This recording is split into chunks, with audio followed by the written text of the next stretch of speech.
gentlemen, I hope you're having a wonderful day. It's already been a wild one. We've had a lot of like moves, and it got a little crazy after Trump. We heard Trump for like an hour and a half at one of the briefings, and he talked about all the main topics of this week: China, Russia. He didn't mention the CPI for tomorrow, but we had some random pops came back down. You even heard Brazil canceling a meeting with Scott Bessent as well. He mentioned the CPI for tomorrow, but so yeah, we had a lot of back and forth, but generally you're right at the open and right near a high too at 6,400, so that makes it interesting as well. But when it's all said and done, just in a few hours the day will be over. Then tomorrow morning, that will be the CPI, and that's going to be big. And then, like we said, this whole week, we have data events: CPI, PPI, retail sales, consumer sentiment. You had Michelle Bowman this morning, too, from the Fed. She was talking about 75 basis points of rate hikes as well. That's a little bit more dovish. So you're getting stuff this week. It's going to be very exciting. We're even wrapping up earnings, and then now I think we're waiting to hear what happens with the Intel CEO and Donald Trump. So other than that, we got a little bit. We're at the open. You know, kind of like last week, we're going to stay in this range, but thankfully tomorrow, that will be the guiding sales until we get the other sets of data and then the other events with China tariffs and then the peace. So yeah, Chattadonia, I'm excited. I look forward to it. You know that? I look forward to it. I think it's going to be a good one. Am I on the right video? Am I on Philo? Forward to it. I think it's gonna be a good one. Okay, Am I I'm on the Philo. right video? Oh, I was tripping, bro. I was like, wait a minute. National Guard deploying 800 soldiers.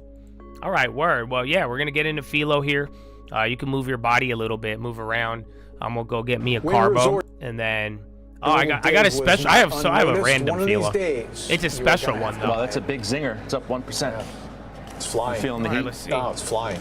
It's up like it's up 25%. Anta on the high, ANTA. Okay, that's big. It's a liquid as fuck. 8%. It's Palantir at 10 cents. God, learn so much. Let's go, baby. Let it show. Get that long term. We're going to get a crib, too. Against Jimmy's better judgment, the sector of healthcare. All right. Excellent stuff. I'll see you on the closing bell. A couple hours. The exchange starts right now.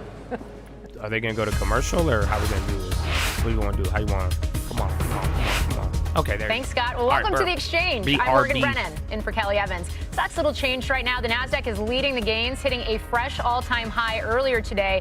The S&P is not far from new highs either. This, as we are setting up for a big week with the CPI, a key inflation report on deck tomorrow. We're also keeping an eye on crypto. Bitcoin up more than 1%, trading at the 120,000 level. Ethereum up to about the same right now. That's been on a tear recently, though.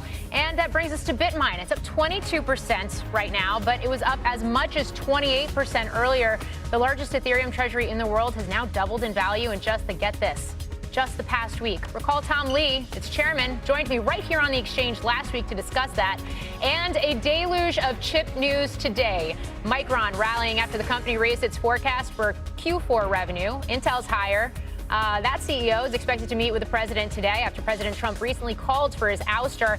And NVIDIA and AMD agreeing to give the U.S. government a 15% cut of AI chip sales to China. That's in exchange for access to that market. That's where we begin. Eamon Javers is live at the White House with the latest on what is a very unusual deal. Eamon. It is an unusual deal, Morgan, and we got a lengthy discussion of it by President Trump in the briefing room just in the past hour. The president sort of laying out the chronology of how he came to this deal. Said he was meeting with Jensen Huang of NVIDIA here at the White House, and he said, look, if I'm going to do this for you, that is grant you these export licenses, then you're going to need to do something for us. I want 20% of your business as a result of this for the U.S. taxpayer. Huang pushed back, according to the president, and said, how about 15%? And that's apparently where they settled it. It's an extraordinarily unusual deal, and it does raise the question of what kind of a precedent this sets for other export licenses or other government regulatory actions of any kind if the U.S. government feels it needs a percentage of a company's revenue in exchange for regulatory action like that. So we'll ask the White House for sort of where they're going on this next. As for NVIDIA, the president said he does see a world where he could authorize an export of even higher performing chips, but maybe not the absolute highest. Here's what he said. The chip that we're talking about, the H20, it's an old chip. China already has it in a different form, different name. Jensen also has a new chip, the Blackwell. Do you know what the Blackwell is? The Blackwell is super duper advanced. I wouldn't make a deal with that, although it's possible I'd make a deal, a somewhat enhanced in a negative way Blackwell. In other words, take 30% to 50% off of it. But that's the latest and the greatest in the world. Nobody has it. They won't have it for 5 years. So no indication from the White House of how much the president would charge for that export approval, but suggesting that he might be willing to allow exports of slightly degraded Blackwell chips from NVIDIA. So we'll watch for that. Meanwhile, no word, Morgan, on the China deadline, which is midnight tonight. The president is expected to extend that deadline, but he hasn't done it. And he was asked about it in this briefing, and he said, we'll see what happens with that. Obviously, tariffs could reset tomorrow to a much higher level if that trade truce between the U.S. and China is broken tonight. We'll wait on the president's action on that front as well, Morgan. All right, another busy day at the White House for Eamon Javers, and of course calling for a quadrupling of soybean purchases by China in the midst of all this too. Eamon, thank you. Our next guest says this move doesn't seem to address any strategic issues beyond a grab for dollars and warns that it could be a slippery slope. Let's bring in Stacey Rascon, senior analyst at Bernstein covering U.S. semiconductors. Stacey, it's great to have you on. Have we ever seen anything like this, either in the semiconductor space or tech in general? I've never seen anything like this, no. No. Why do you think it's a slippery slope? Well, where does it stop, right? I mean, so look, from NVIDIA's standpoint and from AMD's standpoint, I get it, 85% is better than nothing. And I think it's important for them to be able to sell into China, because otherwise you're just handing that market over to China and to the local players. That market's not going away. We need to be able to compete there. So that's good.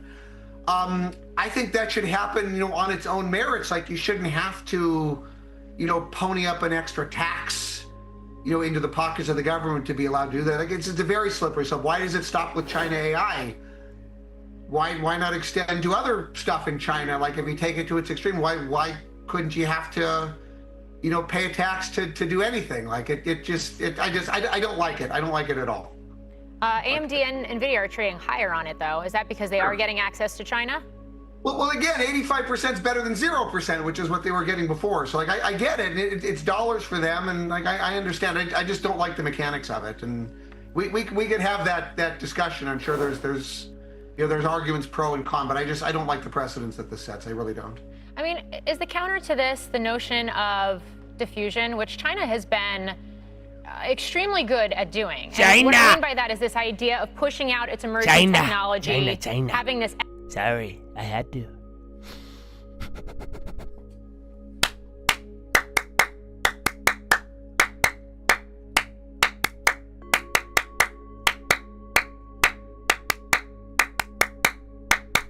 Why does it sound like I'm in a stadium? You guys hear that? I don't know if y'all heard that. That's so weird. It's making a crazy ass echo in my crib right now. I don't know why. Did you hear that? Wow, amen, man. Praise the Lord. But Cheridonia, it's time for Philo. So, you went through a lot of things to get here. You went to a new video. Maybe you found it. I don't know, but I'm assuming you went through all of the gatekeeping to be here at Philo, because we're going to do it a little different. We're going to talk about God. So, we'll still have the market up, and I gave you guys the news wire, so if I miss anything, you can help me, but we're going to talk about a different topic here, unless anything breaking happens. So don't get banned. No time for jokes or anything, just listening like we've talked about. Other than that, if there is something with the market, we'll put it down and get to it. I want good workflow, stay on topic, and yeah, today's going to be a little different, because you guys remember what I was telling you last week, and I was like, man, I hear a lot of stuff, and then I'll try to show it to some of y'all, and then y'all would you don't like it when I show it to you in the source. So yeah, I'm gonna try it again though. So what I'm gonna do today, I'm gonna roll out the computer, or I'm gonna roll out the TV. I have something I want you guys to listen to today. But before I let you listen to it, I'm gonna try to explain it ahead of time. So I usually don't like doing that, because I want to see what you think out of it. But a lot of times, like I've said, I'll play it and then we'll just kind of lose people and it just kind of turns into background noise. So like I'm saying, I encourage you to listen. And this is a concept, though. It's very, very, very important to Philo. Okay? Very, very, very important to Philo. I can't stress it enough. But before I get into this, and we'll talk about it here, I do want to give you the intro. Do you know what the intro is, bro? Bro, did I tell you how much I love this farm? You know why I love the farm? Not for any reason you think, bro. I just love praying there. Because there's animals. Not like animals that I have yet. But, bro, them birds. I love these birds, bro. You know what I'm saying? I love these birds. And, dude, every time, bro, me and my dad would just be having these conversations. And we'd be talking about God, bro. And then a damn eagle-ass looking thing just be... I was blown away by it. I'm telling you. But you know what got trippy about it? I was reading Proverbs. And there was it Sayings of Lamore, or one of the other ones. It was Proverbs 30. And he was explaining stuff, and he said, it was a very funny line, because he says, the way of a bird, the way of a boat on the sea, the way a bird flows through the air, and then he says, the way of a man with a woman. That's what Proverbs was explaining, but it's funny because I read that, and I'm like, what does he mean by the bird? And then it's funny because I looked it up, I Googled it, and I got an answer. And it was talking about how birds soar and they use hot air to be very efficient, especially like an eagle. So it's funny though, because then I'm looking over this mountain, dog, and I see the bird do it. It was actually, I'm like, oh, because I looked it up and it didn't give me the same answer, but I when seeing it with my eyes, oh, it was beautiful. And I don't know, man, I just literally, I can't explain it, but every single time I would talk about no fear, no belief, bro, I swear to you, a bird would just, I loved it. So that's not the main thing I wanted to tell you. What I wanted to tell you is have no fear. Okay? Do you guys realize that? Do you realize what I did? I don't think you guys get it. I don't think you realize. Yeah, you heard my dad on the watch list. Did you? If some of you were there, my dad called me yesterday. I answered it, we talked, and I asked him to speak. But, oh, dude, you guys don't get it. You don't. I'm telling you the same thing I'm telling my parents. If you have been to these Philos recently, I am telling my parents the same thing I'm telling you. I'm telling them what do you think I talked to my dad about yesterday? Yeah, my dad's a trip, but dude, I'm looking at this man and I'm even telling him, bro. And I'm like, bro, you are fearless. And it's funny because he's older now. He's an older man, God bless him. And it's just he's, I don't know. That was him when he was 20, 30. And we were talking about this concept. And I'm like, bro, you stood against an entire country with your belief. You were willing to do, and I was like, that's no fear. Again, I even talked to my mom, bro, and I'm like, bro, there's one thing, if I learned anything from my mom, it was independent thought. You know why? Because we were really different than everybody. That's the only way we got there was through independent thought. Because the world said one thing, and my parents, my mom especially, was very, no, this is what we're doing. No, you don't do, they do that, you don't do this. This is what you see, that doesn't matter. This is what it is. So, bro, I'm telling you, I can't explain it. Even then, and then you mix in the birds, the property, my family, it's still the same thing, bro. Intelligence, true intelligence, and Jesus, through Jesus and God. And like I'm telling you, before y'all get too excited, before you try to get intelligence and money and all these things, remember, clear thought, real critical, clear, accurate thought comes from not having fear and not having limitations. All right? And I know it, bro. Life is, you're going to be challenged with this. Do you guys not understand? You guys think I say this as if I'm expecting you to do this. No, I'm telling you this as you need to know what you're going to expect. And I think some of you will. You know why? Because you're going to face real limitations in life, especially health. That's what usually happens. That's what me and my mom talked about. And we're saying, yeah, there is no limitations, but she's like, well, what about health? And that is, but even then, you have to learn through all of it. And what are you going to do when situations come your way that will make you fearful? Are you going to focus and feed the fear, or are you going to focus and fear your mission and why you are here? Again, you will have limitations. The question isn't what limitations you have. It is, how are you going to move with them? The goal, keep moving, baby. And all of you, oh my goodness, I believe you were sent here for that. Bro, these claps are echoing. So that was just a little part of it. And now the topic that I want to talk about today, I listened to this and I wanted to share it with you. And there was a point that kept bringing up. And again, I read this in Proverbs. This was in the same thing with actually, this is the last one. I tweeted it. And somebody asked me, they were like, what does that mean? Did you guys see my tweet? It said a lizard can be caught with the hand, but it's also found in a king's palace. What does that mean? Somebody asked me what that means. What do you think that means? It's true. You could catch a lizard with your hand. Anybody could. It's not really that crazy. But you could find. I bet you could find a lizard in the White House. That's not me.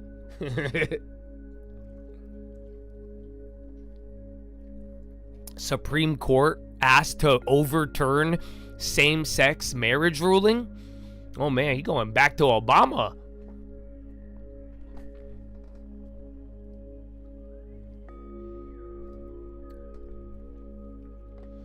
So there's a lot of meanings to it. I'm sure I don't think I've discovered the full meaning. But the way I interpreted it was that things that aren't special can end up in special places. You could catch a lizard. A lizard doesn't have any special crazy advantage. It's nothing, it's just a normal reptile. Yeah, maybe it's quick, but it's not the fastest. It's small, but not the smallest. It's nothing special. If you could catch it easily, it's not that special. You have more advantages of it. But then you could still find it in the specialist places in the world. My brother, if that's not a lesson to you, I don't know what to tell you. I think that's me. I think that's you. I think that's everybody. I mean, how many people don't believe and you would think you are just so normal and ordinary? Oh, my brother, I think you belong in a palace even if they could catch you with nothing, bro. You have it's amazing. So that's the first part, but here's where it gets better. That same verse, I'm reading Proverbs 29, 30, 31. It was all through there. And the funniest part about it, he said again what I heard and what I was just telling you guys. And he said, Lord, don't make me rich. He said, protect me from riches so I don't destroy myself. We were just talking about that, bro. And that's the funny part, because then I heard this. And I'm glad that we talked about it in warning, and then I heard something very political. It's more political, that kind of, but then it's talking about this. And it's talking about the Christian doctrine. And you got to really think about it. This is what I'm going to play you a G.K. Chesterton today. And what he said was this, bro. Even if you water down all of Christianity, it would still be hot enough to boil modern society. You understand? And you know what example he's talking about? He said it's easier for a camel to go through the eye of a needle than it is for a rich man to enter heaven. My brother, remember, the poverty is a disease. Poverty is something we flee from. Poverty is what none of you should ever be in. And if you are in there now, we are going to get you out. And you need to believe that you're going to get out of it. But rich, my friend, that is a trap. Oh, I don't know if y'all feel me. See, I thank God I'm not a billionaire. You know that? I think I have a lot. I have way too much in this life. I really do. And it's tested me. But at the end of the day, bro, Oh yeah, bro. I'm thankful for not having too much. Even though at one point what I had has been a challenge. It's not about rich, bro. It's not about rich. You avoid poverty. You take care of yourself. You don't have to, so you don't rely on stuff. Do you not understand what Jesus is saying? And that's the thing. So many people, liberals, modernism, anything, they've gone to, but go boil it down. Take it at, even if Jesus meant the least of what he is saying. Is he saying money is bad? No. Is he saying, oh no, doesn't matter what you want to break it down as. All Jesus is saying, you can't trust riches. See, there's ideologies in life where people have trusted rich people to make decisions. They've trusted rich people to make the laws. They say, if you live in an environment where you have clean water, you're better off than the other guy, right? And then they say, you make the decision. Oh, you could eat better, so you're rich and prosperous, so you make the rules. Oh, y'all don't hear me. Is that not what happens? Tell me that's wrong. Tell me that's wrong. How many of you leave Jesus out of the conversation? How many of you look at environment, nature versus nurture? And how many of you look to the environment and you say, oh, if you have a better environment or not, you'll be better or not? How is that not wrong? Think about what you're saying. Because if you take that logic to the end, that means rich people should have all control. Do you agree with that? In a weird way, you kind of see how they're trying to make rich people come off as this thing. No. You know why? You know what Jesus said? He said at bare minimum, you can't trust riches. He didn't say it's bad. He didn't condemn it. He didn't say you're better if you have money. He didn't say you're worse if you don't have money. But Jesus said just be careful to trust it. Are you hearing me right now? I hope you are. Assume the least. You don't have to know what a camel eye is. You don't have to know if he's talking about a door, an actual needle. You don't have to find a big camel, a small camel, a big needle, a small needle. It doesn't matter. Go read the text. Throughout all things, Jesus is warning about riches. But he understands riches also create things. He didn't tell you it's bad or good. He's saying don't trust it. Do you understand the clear difference? Like I'm telling you, you shouldn't be afraid of the devil. You should be afraid of the guy who has the authority to give you to the devil. That's a big difference. Can I tell you this? Don't cancel me for this. Okay? Don't cancel me. Please, I don't mean this offensively. I swear to you. Do you know how I view the devil in my mind? I view the devil as like a weird little gimp. I view the devil as like a little femboy. I hate to break it. I don't know. Don't cancel me, but that's truly, honestly, what I believe. That's how I view him in my mind. Like he's wearing like leather spandex. He's hella skinny and just look hella. I'm like, what? I don't view him as no, serious. I'm being dead serious. He's like a tricky, sassy, like he tries to get. He's not like, that's what I'm saying. I am more afraid of the king, bro.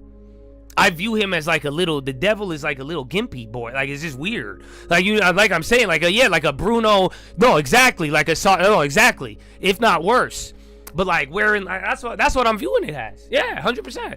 I'm not even trying to be funny. That's why I said, I mean this genuinely. That's my vision of the devil. That's why you're like, oh, the horns, devil, fear him. No, dude, he's like a very sassy, conniving, like, I'm not afraid of him in that. Like, he's just trying to talk you into shit, but I don't think he really has authority or power like that. He may rule the world, but like, look around. You see the world. Look at what it's come to. So that's what I'm saying. You should probably be more afraid of the one who has authority. You know, and that's and what is he saying throughout all of it? Like he's saying, don't trust money. He didn't say be afraid of the devil. Be afraid of the guy who could give you to the devil. Money is not good or bad. But dog, if any of you ever, don't you dare make this mistake of ever trusting it. And my brother, let me just tell you, the moment you trust money, you are not going to arrive at real intelligence. You're going to end at artificial. You're going to end at the negative side. You're going to build for darkness instead of light. You know why? Because you trusted money. Guess what happens when you trust money? My brother, you don't trust God. That's it. I have money, dog. I do. But I trust God. That's what I have. I don't think, some of you get it. Some of you think it's just a phrase. It's not. For real. That's what I'm saying. I don't even have kids. I don't have a wife. My only concern in this life is God, for real. But what happens? Money. That's why poverty is a disease. We got to get rid of it. Because people are focused on money, then they can't focus. They're more focused on that than the bigger things and God. So the whole concept, and this is what I want to share, and I hope G.K. Chesterton, I hope I made this easy to understand when he says it. But the whole point is don't trust riches. Not that it's good, not that it's bad. Again, we need it for stuff, we don't need it for stuff. The point is your trust, your heart. Oh man. So, Chadadonia. Now let me let my boy finish this for you. G.K. Chesterton, Orthodoxy, I believe chapter 7. Experiences cannot be really trustworthy. All right. You say, it will take him very little time to ruin our country. Therefore, we will take your hint and not give him the chance. It fills me with horrible amusement to Just wait till observe he the starts, way in not which here. the earnest socialist Okay, right now. This is where you wanna listen industriously from. lays the foundation of all aristocracy, expatiating blandly upon the evident unfitness of the poor to rule. It is like listening to somebody at an evening party, apologizing for entering without evening dress, and explaining that he had recently been intoxicated, had a personal habit of taking off his clothes in the street, and had, moreover, only just changed from prison uniform. At any moment, one feels, the host might say that really, if it was as bad as that, he need not come in at all. So it is when the ordinary socialist, with a beaming face, proves that the poor, after their smashing experiences, cannot be really trustworthy. At any moment the rich may say, very well then, we won't trust them, and bang the door in his face. Okay, so he's going to get into the next topic, but he's ending the thought, again, talking about how if you play this nature versus nurture debate, there is a scenario where you end up just saying you can't trust people who don't have stuff and then give all the power to the rich people. But we all know that's not correct. So that's what he's going to go in and elaborate right now. On the basis of Mr. Blatchford's view of heredity and environment, the case for the aristocracy is quite overwhelming. If clean homes and clean air make clean souls, why not give the power, for the present at any rate, to those who undoubtedly have the clean air? If better conditions will make the poor more fit to govern themselves, why should not better conditions already make the rich more fit to govern them? On the ordinary environment argument, the matter is fairly manifest. The comfortable class must be merely our vanguard in utopia. Is there any answer to the proposition that those who have had the best opportunities will probably be our best guides? Is there any answer to the argument that those who have breathed clean air had better decide for those who have breathed foul? As far as I know, there is only one answer, and that answer is Christianity. Only the Christian Church can offer any rational objection to a complete confidence in the rich, for she has made... Okay, so you hear what he's talking about. Zelensky says Ukraine intel says Putin has no plans to end war. So they're already throwing cold water on it. But again, he's explaining the doctrine for all. Then he's going to go into the Christianity debate. But this is what I want you to listen to. This is what I'm saying. I want to explain it to you, and I did, but I want you to get all of it from the source. So that's why I'm going to try to I'm going to make sure you guys hang with me on this one, okay?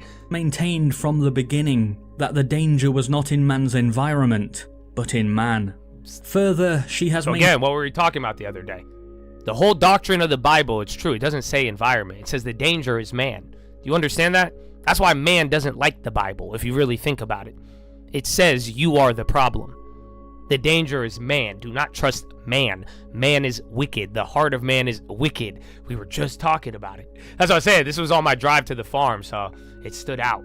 Maintained that if we come to talk of a dangerous environment, the most dangerous environment of all is the commodious environment. I know that the most modern manufacture has been really occupied in trying to produce an abnormally large needle. I know that the most recent biologists have been chiefly anxious to discover a very small camel. This is the point. But if we diminish the camel to his smallest, or open the eye of the needle to its largest, If, in short, we assume the words of Christ to have meant the very least that they could mean, his words must at the very least mean this: that rich men are not very likely to be morally trustworthy. That's it. Christianity, even when watered down, is hot enough to boil all modern society to rags. So again, that's the whole point of this. That's what I'm saying. He's going to go now and explain it even better than I could.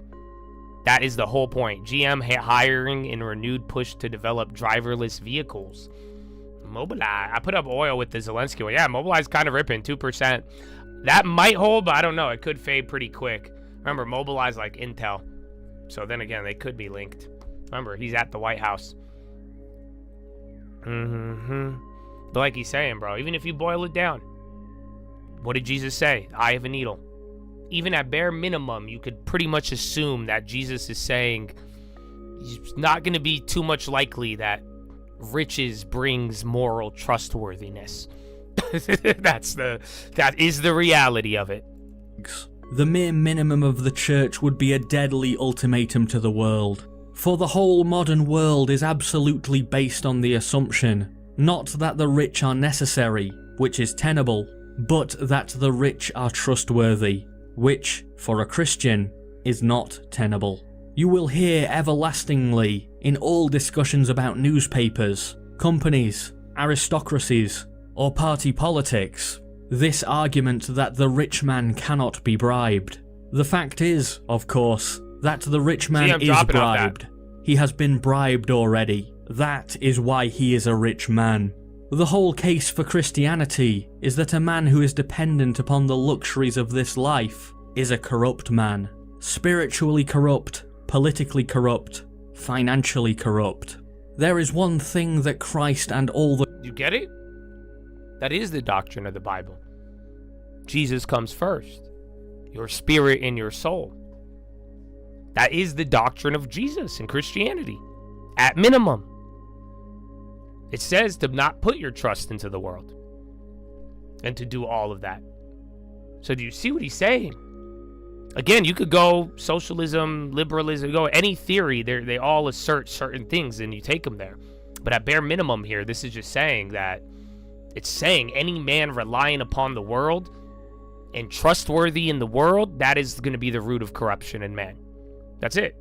I mean, think about it. Any politics, occupation, you name it. If you're relying on the, again, worldly and certain factors, that could dictate your decision. That could corrupt it versus having something that is not relying upon the world. And that's all he says. That's it. If you trust the world, that's not trustworthy. Trusting the world is not trustworthy. That is the doctrine of the Bible. The Christian saints have said, with a sort of savage monotony, they have said simply that to be rich is to be in peculiar danger of moral wreck. It is not demonstrably unchristian to kill the rich as violators of definable justice. It is not demonstrably unchristian to crown the rich as convenient rulers of society. You see what he's saying? He's saying, you could, with Christian doctrine, how you view the rich, if you wanted to revolt against them, that kind of makes sense in Christianity. But then at the same time, if you needed rich people to help and do things and value, he's saying that makes sense, but don't give them all the power. That's what Christian doctrine would dictate. It is not certainly unchristian to rebel against the rich or to submit to the rich.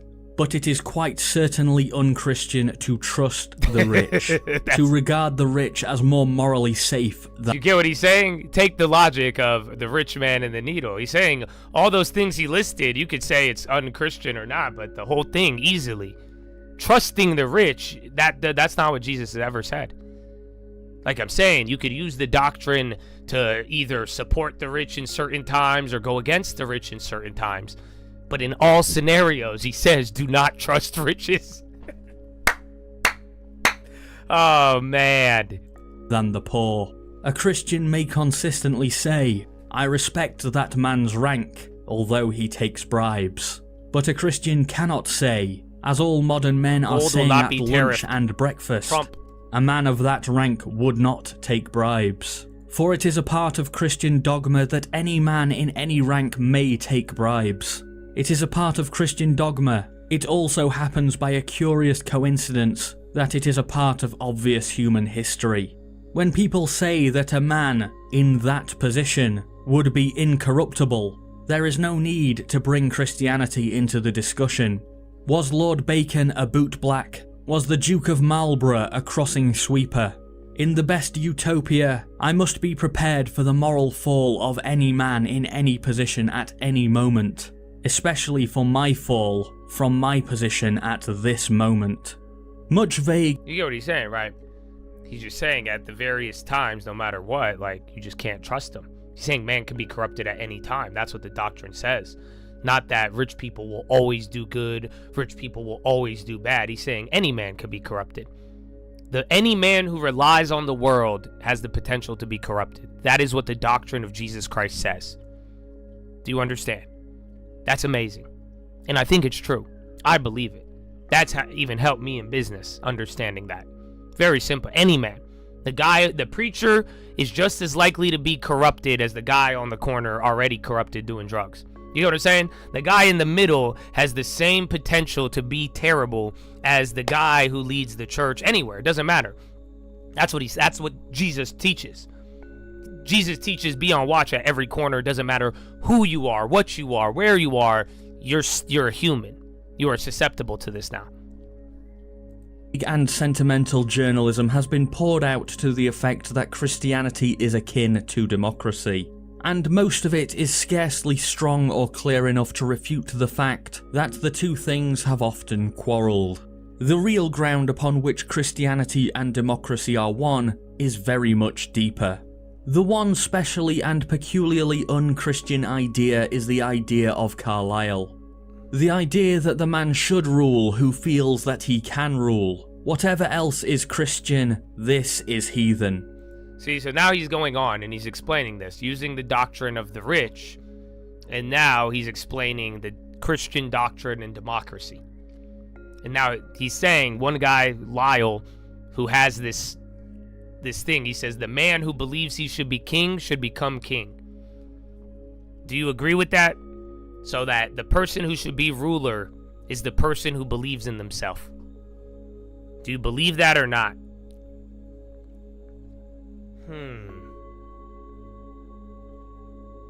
Yeah, gold. Again, Trump, it was on the wire. We talked about it just a couple seconds ago. And then, yeah, I have it up in the bottom right. Trump says no tariffs on gold. Still down 1.5 on the day.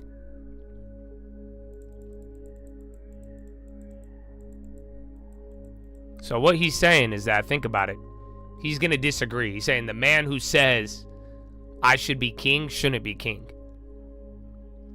And then he's going to compare it to the Christian doctrine, which is what? The irony. It's kind of contradicting because that says the man who doesn't want to rule should be the ruler. Vice versa. If our faith comments on government at all, its comment must be this: that the man should rule who does not think that he can rule. Carlyle's hero may say, I will be king, but the Christian saint must say, nolo episcopari. If the great paradox of Christianity means anything, it means this: that we must take the crown in our hands and go hunting in dry places and dark corners of the earth until we find the one man who feels himself unfit to wear it. Carlyle was quite wrong. We have not got to crown the exceptional man who knows he can rule. Rather, we must crown the much more exceptional man who knows he can't. Now, this is one of the 2 or 3 vital defences of working democracy. The mere machinery of voting is not democracy, though at present it is not easy to effect any simpler democratic method. But even the machinery of voting is profoundly Christian in this practical sense: that it is an attempt to get at the opinion of those who would be too modest to offer it. It is a mystical adventure. It is specially trusting those who do not trust themselves. That enigma is strictly peculiar. Do you get it? He's saying democracy in a way is people voting for others because they wouldn't want to do it themselves. Just like he's saying, the king, you should find the earth for the exceptional man who doesn't want the crown.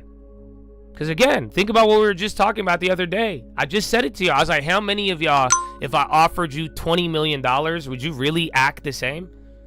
I don't think you would. Some of you are liars. I'm sorry. That's a reality. You know why? Because you're a human. It has nothing to do with you. Do you get?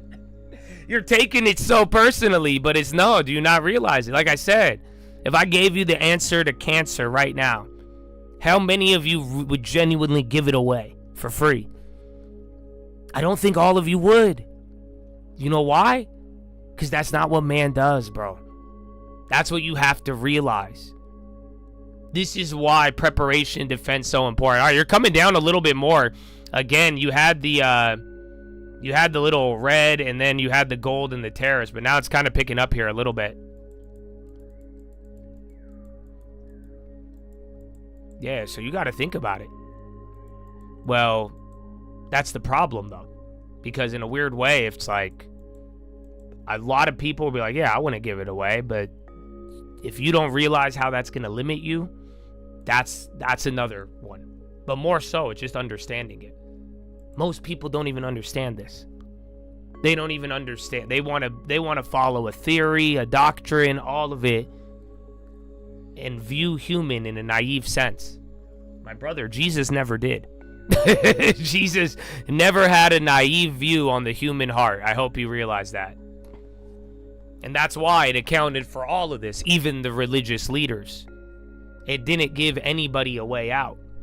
But even then, like he's saying, the whole process of democracy in an odd way, it's a bunch of people who are voting on how it should be ruled, but they don't want to do it themselves. Kind of like the concept, the guy who should rule who doesn't want to do it. That's a very Christian doctrine. That's the paradox of democracy is the paradox of Jesus Christ. In an odd, that's what he is explaining right now, if you're listening. To Christendom, there is nothing really humble about the abnegation of the Buddhists. Okay, you're still dumping, bro. Hold on. So I'm going to pause this there as he goes to explain it, but the gold stuff is moving as Trump says it's not going to be tariffed, and then he put out a Truth Social, but you're starting to drop a little bit more, and then you have the mobilized stuff. But get ready, it's 1040, but now from there, from like this little top, this is like a consistent downside. And if we hit a low, this will change the shape of the day. So yeah. Hindu is mild, but he is not meek. But there is something psychologically Christian about the idea of seeking for the opinion of the obscure, rather than taking the obvious course of accepting the opinion of the prominent. To say that voting is particularly Christian may seem somewhat curious. To say that canvassing is Christian may seem quite crazy. But canvassing is very Christian in its primary idea. It is encouraging the humble. It is saying to the modest man, friend, go up higher. Or if there is some slight defect in canvassing, that is in its perfect and rounded piety, it is only because it may possibly neglect to encourage the modesty of the canvasser. Aristocracy is not an institution. Aristocracy is a sin, generally a very venial one. It is merely the drift or slide of men into a sort of natural pomposity and praise of the powerful, which is the most easy and obvious affair. You see what he's saying? He's saying it's easy to give rich people power. It's easy to trust the rich people. He says humans naturally drift into this untaught idea that rich people are an aristocracy, and he's saying it's not. He says aristocracy is a sin. Compare that to the doctrine of Jesus and tell me. It was a very big dump. I'm more worried about the shape. So if this keeps coming down, we hit a new low, pins, and then just keeps dumping, it's going to go from moving nowhere to like a real decline. And then again, you did have some Trump comments not too long ago. So see, you are at the lows. In the world. It is one of the 100 answers to the fugitive perversion of modern force that the promptest and boldest agencies are also the most fragile or full of sensibility. The swiftest things are the softest things. A bird is active because a bird is soft. A stone is helpless because a stone is hard. The stone must by its own nature go downwards because hardness is weakness. The bird can of its nature go upwards because fragility is force. In perfect force there is a kind of frivolity, an airiness that can maintain itself in the air. So yeah, he's going to go on. He's going to explain being the seriousness. Remember the quote about angels flying because they don't take themselves too serious? So yeah, That's where he's going to go in on it, and he's going to connect it to a lot more. But that's the clip I wanted you to hear. I wanted you to hear because it touched on what we talked about last week. Like I was saying, man, I was reading you the verse. Jesus didn't have the confidence in man. He didn't confide in man. You hear about the heart. And like I'm telling you, bro, I told this to my parents, bro. That's what's funny. My mom agrees with me, actually. I thought she was going to think I'm a little cuckoo. LT asked if I was doing drugs, so that was good. But other than that, even then, my girlfriend said that people are going to probably want to study my brain one day. So I don't know. Either a good balance of both good and bad. But yes, I believe there is a true intelligence in this earth. I believe there is not artificial. I believe there is a supreme intelligence. Let me add more to what I told you guys last week. Solomon, what was he known for? Yeah, there you go. So here's the deal, though. Like I've been saying, we talked about this on Friday, and I brought up some of these concepts. BTAI, Big Pop, BioXL. So, but yeah, I shared this with everybody, man. This intelligence thing is very key. But I am being straight up. I think that if you fall and drift in this pursuit, this treasure hunt for the real intelligence, anybody can access it. Literally. It's crazy. I have other evidence too I'll share with you, but more so, it doesn't matter, because if you give in to the errors of man, my brother, you're going to end up at artificial. If you end up building for darkness rather than light, you're going to have intelligence, but it's going to be artificial. That's what this is. Again, what do you guys realize what I was just telling you? This is what I'm saying. Those of you with the right mind who are going to help me find this, and we need each other. You need more than one person. That's why when 2 or 3 are in my man, stop it. You need more than 2, 3. But do you realize this defense? Do you actually believe? And what do you trust? That's why I said, do you guys understand? I am on a mission to end poverty, but I am not on a mission to get rich. Some of you need to reconcile that right away. Do you understand what I'm saying? Because the road is going to fork eventually. It's already forking now. The gate is closing. But do you understand? How I do not hear what I've been telling y'all. Do you think I'm worried about like the fish? I'm not worried about the fish, dog. I'm worried about the net. Let me say that again. I'm not worried about the fish. I'm worried about the net. You're telling me we're going to go out on the journey? We're going to do all the, yeah, right? We about to catch everything. Amen. I'm not worried about the fish. I am worried about the net. My brother, you should be too. Because guess what? If I'm telling you, guaranteed, where we're about to go is going to be a bunch of fish. Why, you would be more focused on the net. If you weren't afraid about there not being fish, you would be focused on the net. Oh. Tell me that's false. It's not. Tell me. Come on, think about it. If you weren't so scared about there being fish or not at the end of it, you would be focusing on the net because you're understanding. Because you would be like, oh, we about to, all I need to do is make sure I got the biggest net that won't break. Tell me that's not it. No, you just worried. You worried about the fish even being there. You're scared of that. You got the wrong fear, dog. You should have no fear. But that's what I'm saying, bro. The vessel. I'm not worried about, bro, with what we're encountering with either artificial intelligence or real intelligence. I'm not worried about you guys finding a way to make money. I'm more worried about the mindset destroying or preventing. That's what it is. I'm not worried about anything else. That part's easy. I've always told you, getting rich is easy. That's easy. The problem is the desire to get rich. That is with man, and then the corruptibility when you have a reliance on the world. Oh, dude. Everybody's free game. And don't you think you're not. But yeah, bro. We were just talking about this, and like he's saying, man, you could boil it down any way. You could break it down 10, 20 different ways, simplify it or not. He's just saying, don't trust it. He's not saying money's bad. Money's not. Again, like I'm saying, I'm here because of money. I'm ultimately because of God. Money has allowed me certain things. I don't trust it. You think I look at my bank account to figure out my morality? But you will one day. Or one day you're going to be tested with something, and if you don't have this figured out, you will. So understand, what can you trust? Intelligence, real intelligence, real principle, yourself, your thinking. These are things you should put your trust in. But wealth is not one of them. At different times, wealth will either cause problems or it will give you solutions. That is true. It's not a bad thing. It's not inherently evil. I don't believe that. You shouldn't either.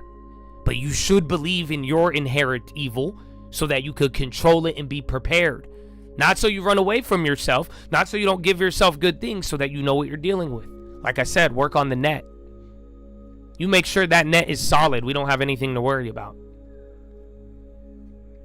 So Chad, I think this is a good. I'm probably going to hit you with a lot deeper Philos, but this just carried on from last week. And above all else, man, I'm excited. If you didn't listen to last week's Philos, you should. I'm on a treasure hunt. I'm seeking out the intelligence. I think we got Carnegies in here.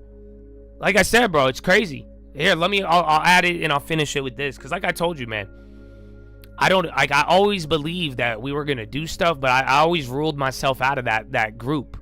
I always knew we were going to make a lot of money and do stuff, you know, and change the world. But I never thought, up until recently, bro, like I'm saying, the no fear, the limitation. I never thought we would be, like I said, I knew some of you, like the Fed, maybe, right?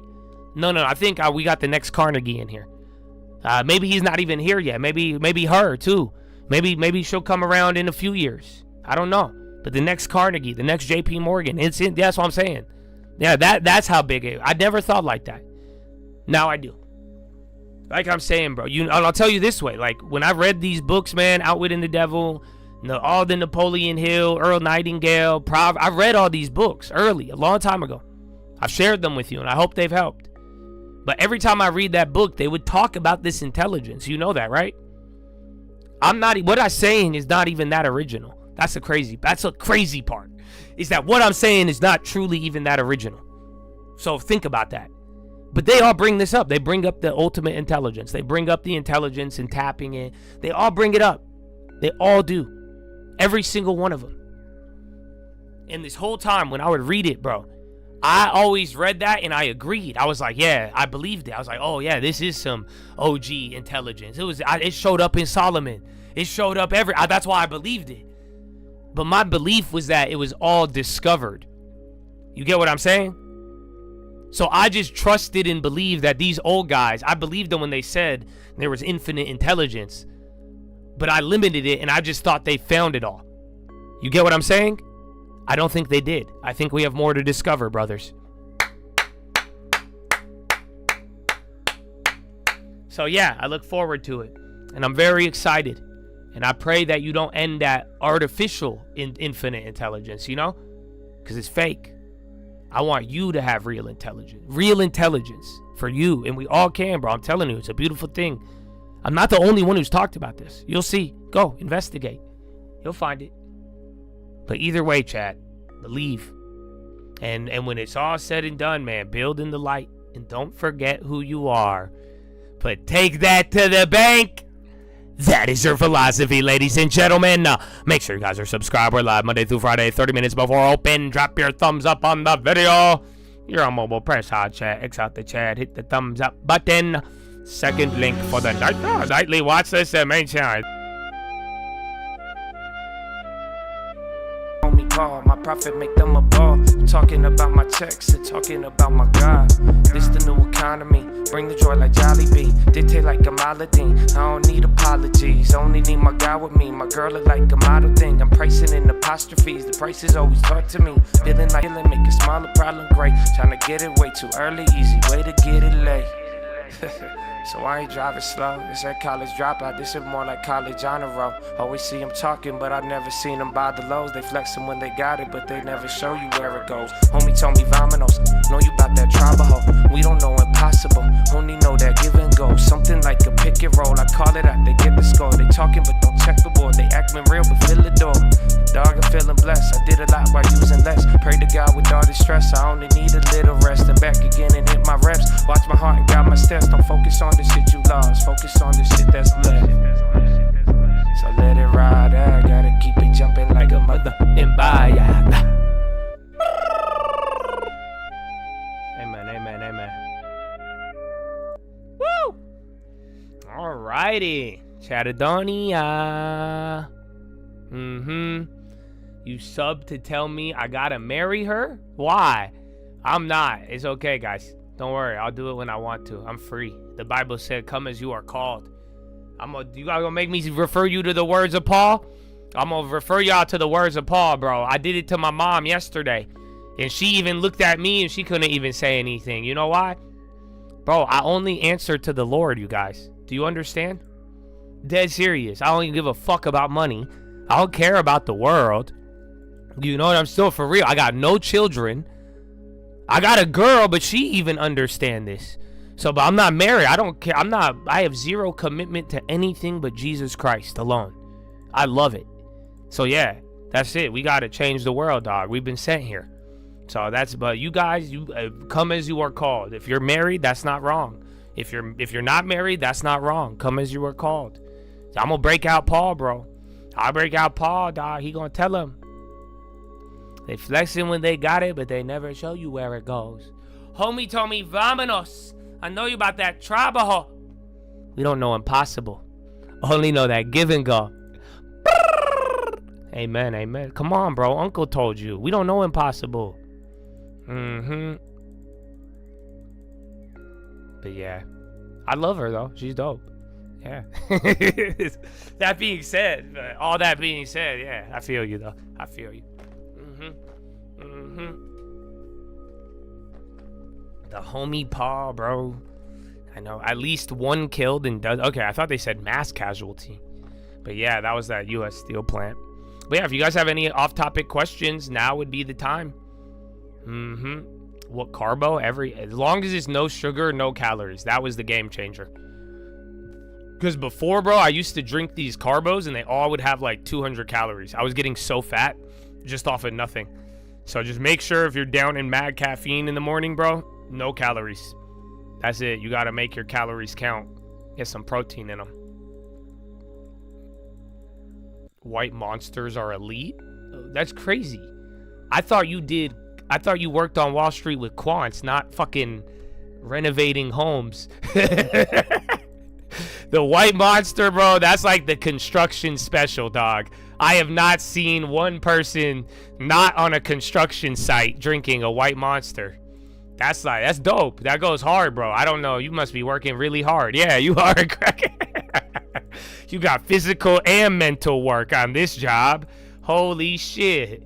Yeah, bro. I don't see white monsters out in the world, like publicly. Like I see it on fucking real estate sites. That's exclusively. And the gas, I see it in its home, the gas station, but that's it. I only see them cracked open on the work site or a Modelo. You guys saw the video. You guys saw genuinely. I was shocked. I didn't realize it when I was filming because I went in there. I'm like, what the fuck is this doing in here, bro?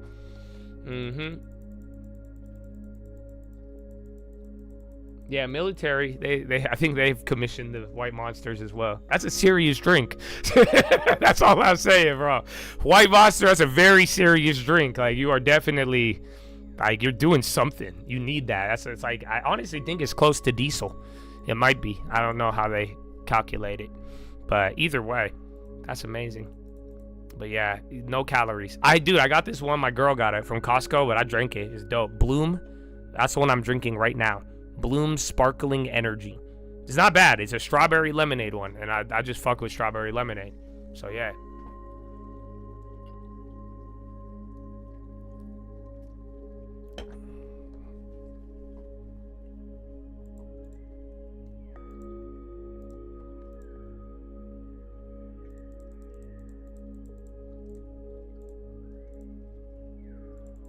Do I like beef stocks? Not really.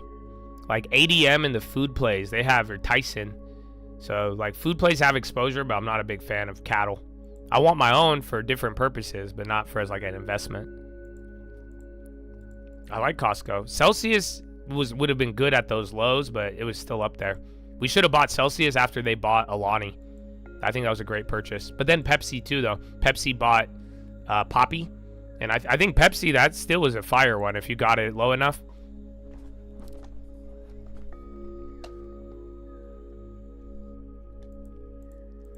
Military commission Rippets, like the candy? Are you talking about the candy ones? I know exactly what you're talking about if it's a candy. Bloom has the best. It's really good. I heard the girls like it. That's what my girl said. She said it's the girly drink. So she bought the case from Costco. But it's not bad. I like it. It tastes really good. And it has it's soft caffeine though. It ain't that White Monster caffeine. It's like caffeine from green tea. That shit's light, bro. You know what I'm saying? That's not that manufactured in a fucking lab shit that gets you jacked. But you know, it's healthy.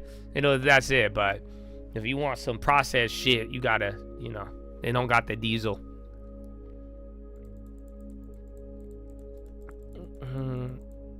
You're a quant dog. I think you're a V12. I'm telling you, bro. I did not know you were drinking White Monsters, dog. That's crazy.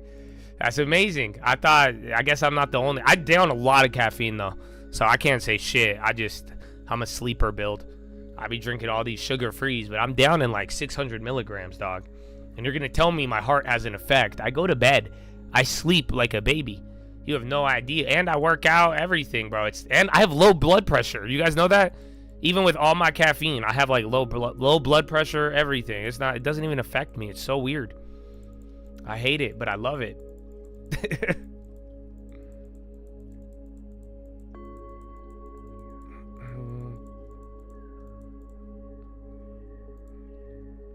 Pepsi owns Celsius? I have a story about Celsius, but I can't tell you guys. Because if I tell you it, you'll know who it is. So let me put it this way. I know personally. Like, I could call him up on the phone right now. I talked to him not too long ago. We're not, like, friends. But, like, his mutual friends are really tight with my mutual friends. And if they need something that I know about, they call me. But I know one of the top, like, 10 owners of Celsius. Like, shareholders. And he's a very interesting guy. He'll do an interview, but I want to save it. But if I put it on, if I tell you more details, you'll know. He's crazy. A lot of people know about him, especially if you're on Wall Street and you're old enough. But so again, Celsius. I didn't know Pepsi owned a stake though, so that's funny. I know a lot about Celsius's shareholders, but I didn't know Pepsi had some of it.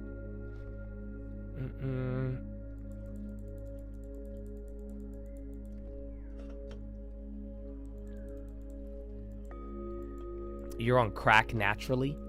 You have crack B12 levels? Oh, no way. How did you figure that out? I eat B12. I have them right next to me. I love B12. They have these little like Costco ones, and they're like, they're chewable. Taste like candy. It's kind of bad because you'll eat like 20 of them. But yeah. Oh, that sounds familiar actually. Dude, Bang CEO, I don't know what happened to him, bro. That guy was on top of the world in 2016, 2018. What happened? They went bankrupt. I don't know how. That drink was everywhere. How did they go bankrupt? How did Bang Energy fail? Was it because we got awkward? I think it was awkward. Go, you want to bang? Excuse me? You want to bang? Let's bang energy. I'm like, dog, that has 1,800 milligrams of caffeine. Why are you? Nah, I don't think. That's not healthy, sir. I don't see it as much, bro. LT used to drink them. I used to drink them. They were everywhere. Yeah, Monster sued them. And then they went BK, but then, yeah.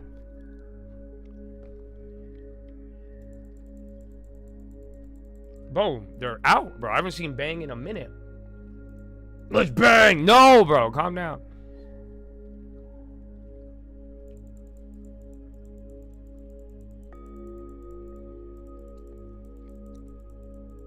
Made of lightning, real lightning. Fed chair announcement expected this fall. You still drink them? Where do you? Yeah, the cotton candy one went hard, bro. That was an era. I remember that, bro. That's when I was like really into work. That's when I was like benching a lot. And then I got fucking injured. Then I tore my fucking rotator cuff without any clue of what I was doing. Yeah.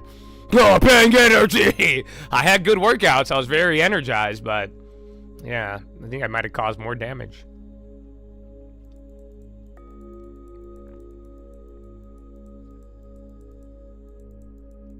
Yeah, they modeled the whole flavor profile after vapes. Strawberry, cotton candy, freeze, energy. Boom, boom, boom, boom. Bang. Oh, man. Yeah, bro. We used to drink a lot of them. The Bang Energy, it was an era, bro. They were, like, popular. They had the marketing, everything. But, nah, I don't know. Faded. Back to sugar-free Red Bull. That's it. And then Celsius. Celsius took off. Celsius, Alani, and then what other energy drink besides your Monsters?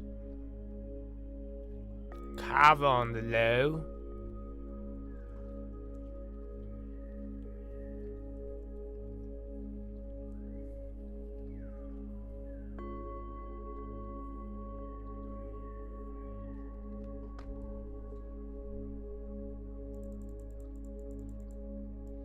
Oh, Ghost Energy.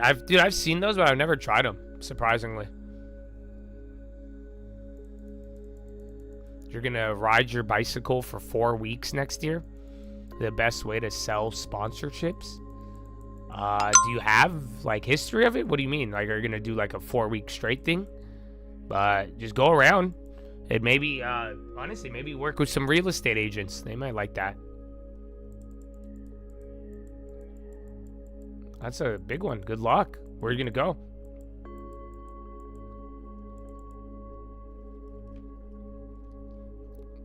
Super popular. It gives, like, it makes you itchy. Cause I've never, bro, I haven't taken pre-workout in a long time. What is this? Number of all cash purchases for new cars are climbing. Chase Auto Chief says. Consumers remain on solid footing. Delta partners with Crunchyroll. They'll have oh, I thought it was like sushi. Dude, I haven't had pre-workout in so long. You guys know that. I do all of this. My pre-workout is all of the fucking caffeine I drink during the trading day. But then, like, I don't take a pre-workout. I just fucking smash it out. I'm hyped after the bell. No creatine, not yet. I want to. I'm losing weight, so I could probably do it, but I'm just afraid I won't drink enough water, and then my head is going to hurt. I'd get huge if I started taking creatine right now. I like the fucking little niacin burn. That's the itchy feeling. It's niacin. The first time I did it when I was little, I took like a niacin vitamin, and I almost had to go to the hospital. Because I was like, I'm burning! I don't have to die, bread! This is niacin. Niacin opens up the blood vessels. So, like, that's why it, like, flushes you. It's really crazy. And spy near the low.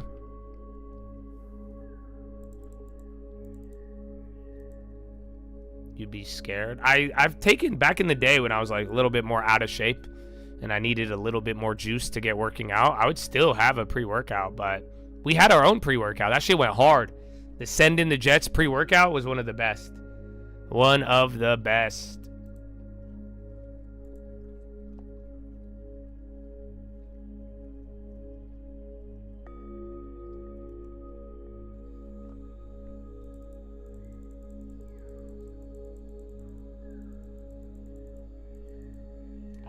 Dude, I want to do, you know what I want to do though, Chad? I said I'm going to wait for, like, I was going to wait till Christina gives me a review. But, like, I kind of want to do the peptides, bro. Like, I want to do them tomorrow. Like, I want to get, where can I get them, bro? I want to. I even had a talk with my mom on it. And my mom's not a fan, though. She's not buying it. But, yeah, we stopped making, I just did a limited run. We only launched it once. We had Rolo, one of the workout chads, he had a good thing, and, like, I tried it and I loved it. So we made one set, but then, yeah, I don't want to like focus on manufacturing too much, you know.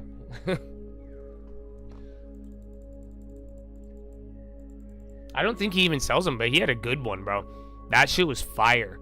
I love that pre-workout. It tasted good. It wasn't too itchy, like, and it still got you good. But man, yeah, I stopped the pre-workout just cause, man. Yeah, I still have the tub too. That's I feel you, bro. I love that shit. I don't know. You guys are making me want to do pre-workout. I want the peptides. Your supplier, you do the peptides? Send me them. I want them. I want to try it. Will I see results in like a week? Can I like try a sample and then stop it? Because that's what I want to try. 2 months, your shoulder isn't better. I thought it was, and lifted weights. What other benefits? What side effects? And then like my mom just said worry about sanitization. So my mom was saying it's very easy, like dirty needles and shit. My mom said that's like the risk. That's what my mom's more worried about. A month or two. Where do you guys inject it yourself, or do you go to somebody? That's what I'm saying, bro. I can't, thank God, I can't do that though. Like, I think I could learn it, but that's like deep, bro. Like taking a needle and just like that's nuts, dude. that's a very, like, I don't know. I'm like committed, but not that committed. Yeah, that's crazy. Yeah, you just shake fucking with the rubber band around your arm and shit. Yeah, bro.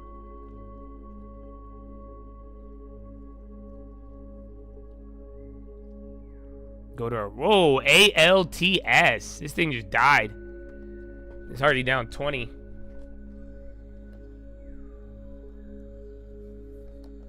Inject it on the stomach? So you just put it in your belly?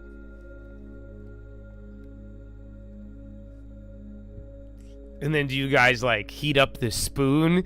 And then, okay. Let me guess what step number 2 is, huh? Yeah, that's it. All you do is your belly, and then you take the spoon, and then 500 degrees Fahrenheit. What the fuck? Mm-hmm.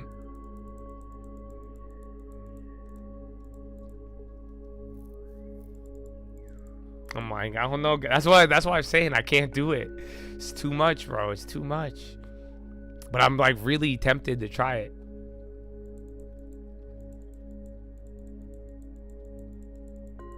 That's what I'm saying. I don't know, man. I'll look. Let me know though. Anybody? Can I get it in San Diego? Is there anyone who could just do it for me in San Diego? Like I just go to Homeboy, and then they're licensed, so I could sue them if they fuck up. Cause I'm scared.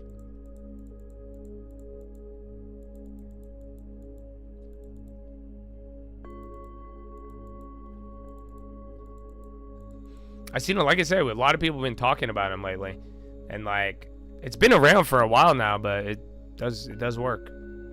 At least that's what they say. That's why I've kind of been sold on it. I was gonna wait. That's why I said we have a couple chads that I'm waiting on. They're my like reviewers, so we'll see. Men's Health Clinic. It's 5 times the price. I don't give a fuck. If I don't have to, if I could just close my eyes and they inject me, I'm fine with that. I'll pay them 5 times as much for that process. Because that's what I'm saying, bro. That's my barrier right now. That's the thing stopping me. I don't have my own little injection set. I've never done it before. If I fuck up, it's my own body. Like, yeah. That's the only problem. I think you could take it via drink, but I don't think it's as effective.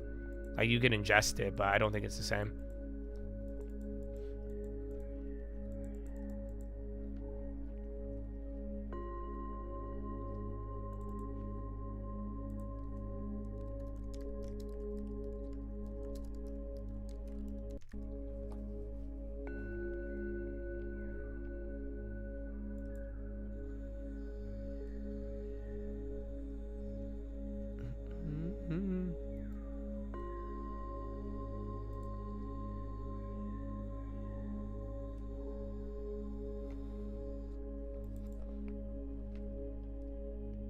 They have a nasal spray? Oh, man. That you be careful. You know, kids are just getting high off nasal spray. So, guys, you guys be careful, too. If you didn't know that, I don't want to teach you a method, but, like, don't be a dumbass, because, like, you could get addicted to nasal spray if you don't know that. So, like, you know those, like, literal, like, nose sprays you buy at the counter, over-the-counter shit? It, like, expands your nasal passage, but, like, if you keep doing it, you'll get addicted to it. And, like, it's kind of crazy, bro. I've seen people literally get addicted to nasal spray. Yeah, like Afrin. Don't use a lot of... You guys even told me this, too, a couple years ago. I think the Chad taught me this one, because I was using it when I was sick, and then I was like, what the fuck? But yeah, I think you guys put me on game, so I'm just reminding them.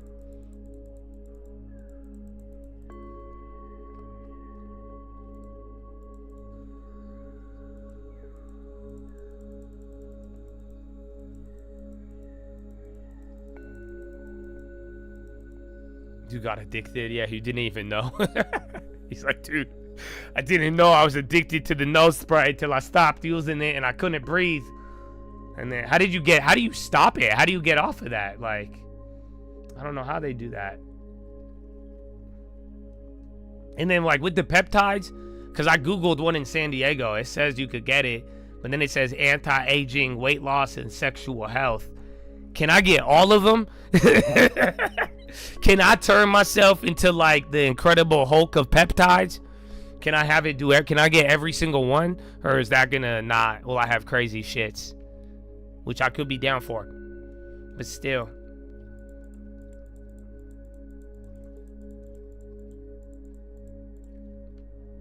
Run a peptide stack? No. I want all of them.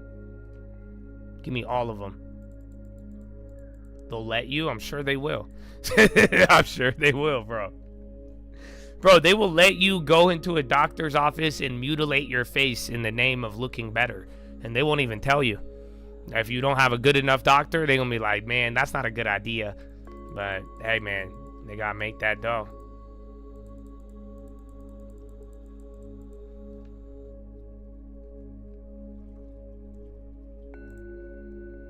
I can't tell if this is like a location or if this is like a lead website.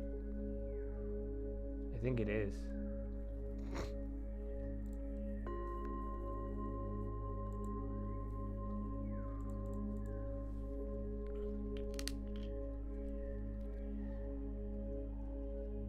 I don't know. I want to try it though. Like I said, I had this talk yesterday with my mom. And then what time is it? Power hour yet? No, we got 40 minutes, so you still can ask some off-topic questions. I'm gonna go on Yelp. See what Yelp has. And SPY is actually near the low. And NASDAQ finally went red. SPY barely. Remember in the morning, Russell and Equal Weight was leading. Now they're a drag, and then it turned into Mag 7. But not too long ago, SPY and NASDAQ were green. They finally have been red here at the low. And we're at a low. So yeah.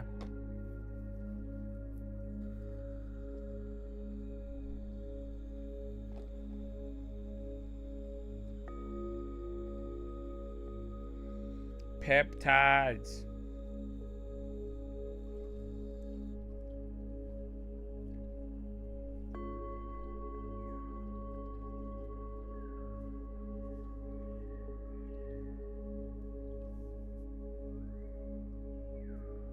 Some of these look sketchy, bro.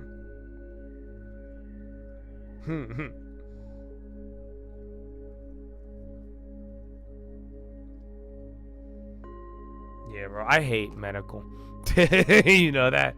I don't trust any of them. That's why, like, I get excited. That's why I haven't done it. I just start once I start looking into it. I'm like, I don't want anybody to do anything to me. You know that? I want to just pray. Let's just go pray to the Lord.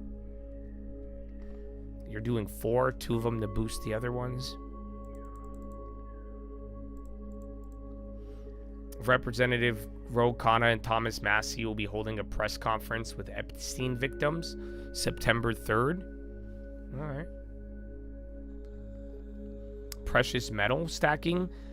Just don't let it be a big portion of your portfolio.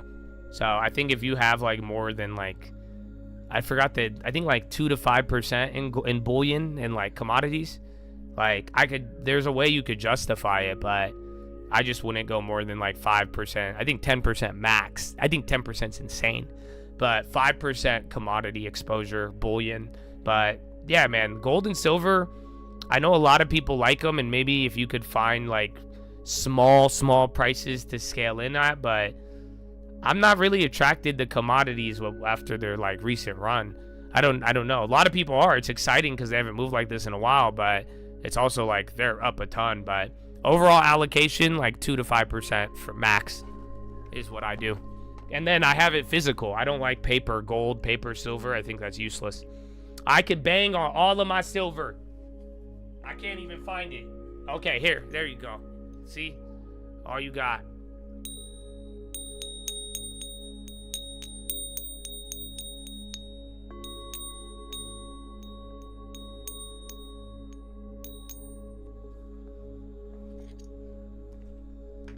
So yeah, all my gold and silver is physical. We have some short-term plays on it, but at the end of the day, yeah, I like physical.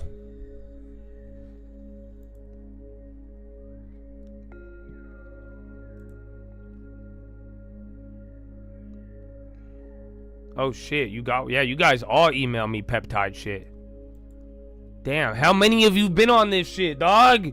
Y'all holding back? What the? Bro. I must be 21 or older to visit the site? What the fuck am I buying? It's not even 18. What? Accept. What the fuck is this, dog? Sealed ID. 5 milligram vial. Bacteriostatic water?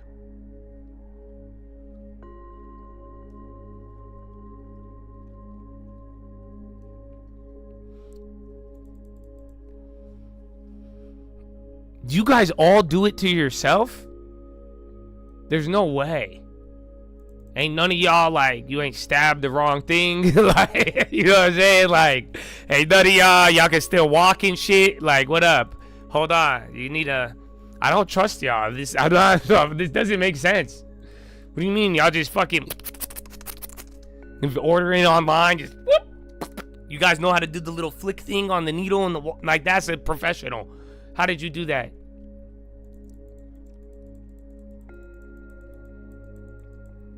It ain't that bad. I mean, shit. Depends what your history is, I guess. I've not been on this. This is next level. And then if I could do this, I could do steroids. Like, just logistically, I'm just saying. She's one step closer to steroids, boys. I'm just telling you. Like I was saying, if you could play Battlefield, you could get a mortgage. If you do peptides, you could do steroids. So, yeah.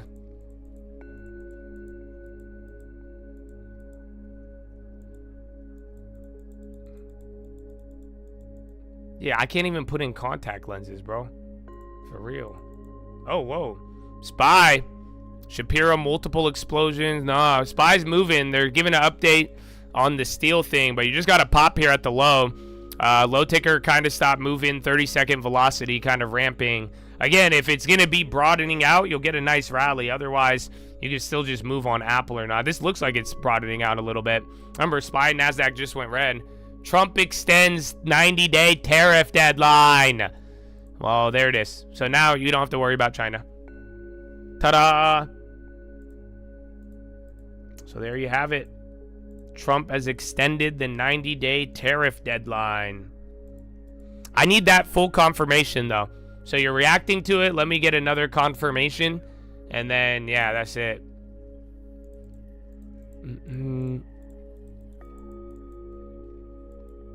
You guys know taco is like transitory, right? So, yeah. Because that's what I was explaining on the watch list yesterday. How, like, when fireworks were happening, everybody in the market was like, no. And then when nothing was happening, they started saying taco. Like, taco is the way to explain that you just missed out, if that makes any sense. What do you mean? Because then again, what do you mean the market is pricing in what Trump is going to do? Giving it a nickname a month after the dip, you missed out, brother. So yeah, but like, because now think about it, everybody just knows Donald. Like, think you heard him earlier. Whether he says a delay or not, you know there's gonna be a delay. So this is that's just what's being priced in. So yeah, but like that was like, taco is kind of just a way to put a name on it. But then I think it puts a name on how people interpreted it late.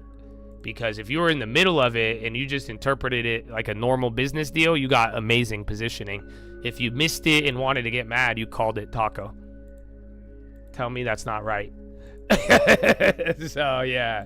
Either way. But I need to go to the bathroom. I wish I had. I don't even have any waffles, bro. Executive order signed, China tariff by 90 days, citing White House official. So it's not fully confirmed, but we'll get it there. But I think it is. So 90-day delay. That means now all we got to worry about CPI tomorrow morning, and then the PPI, and then the CPI retail sales, and then the peace deal for Friday.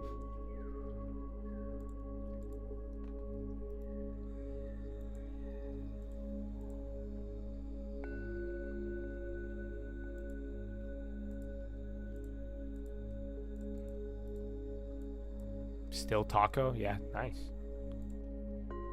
I like it.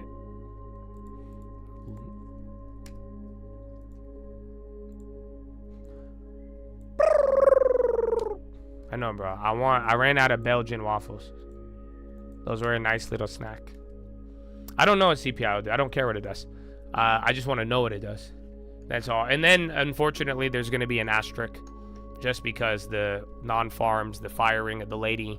Remember, she's in charge of it, so I am going to be, I'm going to be watching it. We'll just, hot print will be bad, low print will be good, but that's it. We're going, I think most people are expecting a slight tick up, but then that sets it up to come in low, and then if it does come in hot, we're going to freak the fuck out. Just remember, the non-farms on Friday, we'll freak out for a little, then the market will calm down because a hot CPI.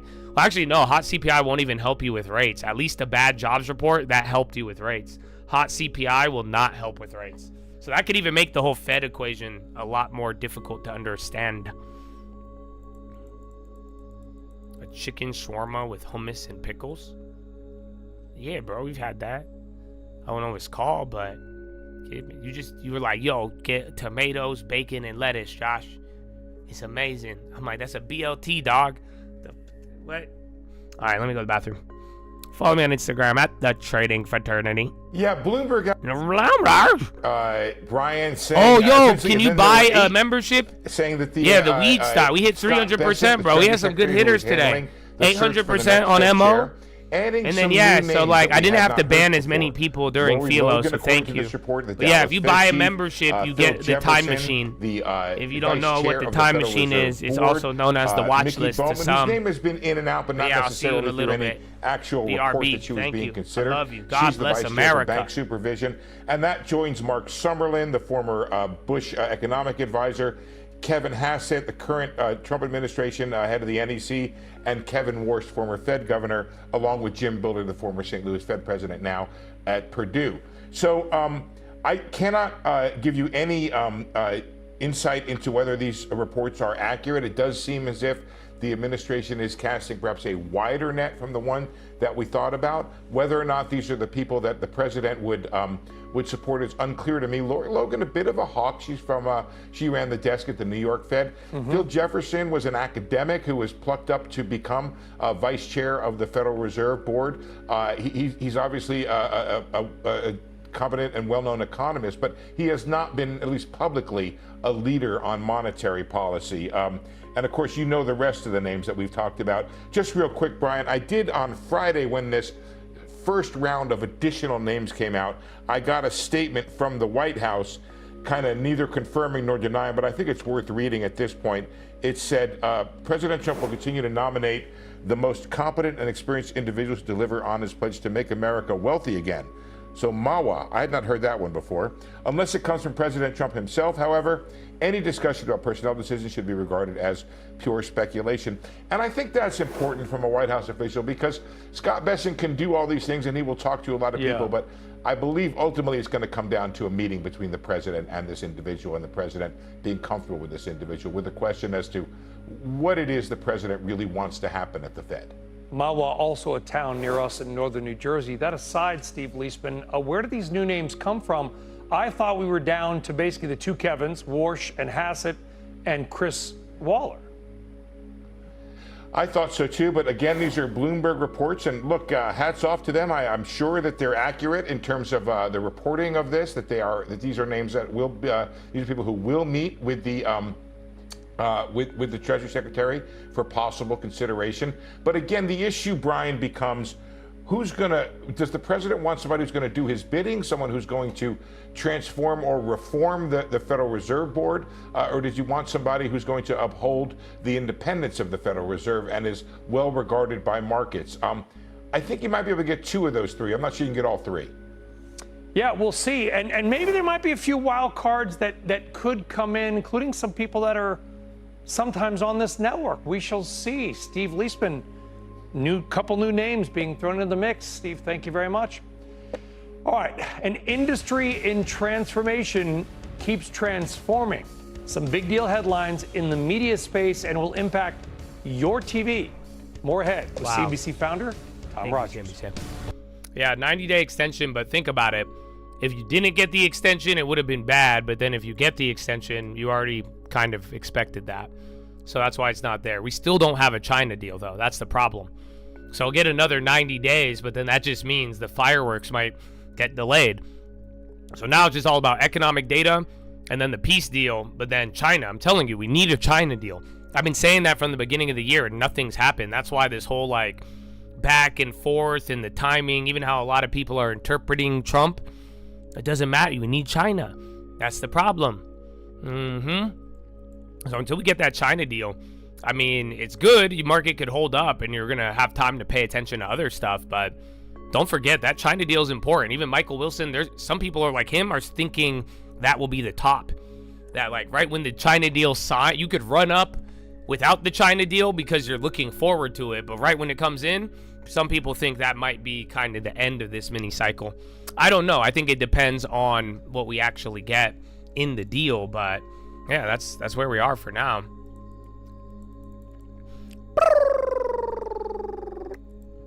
So yeah, Chad, not bad. But if you have any other topics, questions, you got 30 minutes and then we'll have Power Hour.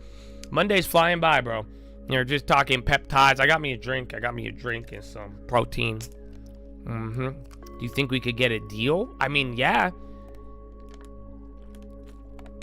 I would have thought we would have had one by now, but I think they're both kind of holding out and then also buying time. But I think it's whatever China does or doesn't do is going to be very important. And then like even other things like rates, gold, crypto, and just everything else, man, it could have a lot of implications. So I'm waiting for it. But they're buying time. Time is important. No deal, Donald. Donald. Thank you, Donald.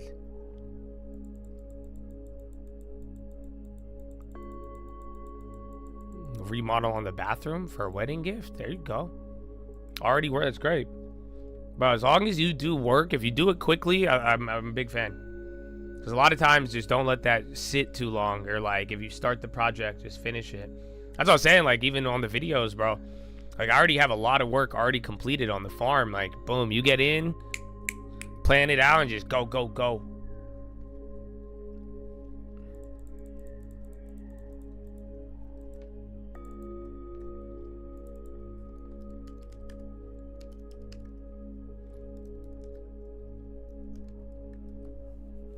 I did the Bitcoin email. I don't know, man. I don't even know if you're trolling me. You see what sucks? That's why I remember I had to ban you in the past, and then you troll me. That's why I don't know if you're serious or not. So unfortunately, it just might have to be a personal situation you'll have to navigate, brother. Like if your mom wants to or not. Obviously, I think you know the answer, but I think it just, in a weird way, you're going through what I have to go through, but this time it's your own mom. So you gotta. I wouldn't buy it at the high, but then I also wouldn't lie to my mom either, and I would try to figure out how to get it there for her. But or maybe do half and half, or maybe a quarter, and buy a little bit, but then keep a majority waiting. But yeah, you gotta. I don't know if you were serious or not, unfortunately. So I hope that could help. But yeah, those are the difficult ones to navigate. PBI on the high. Pitney Bowes, right? Yo, why is this getting big volume?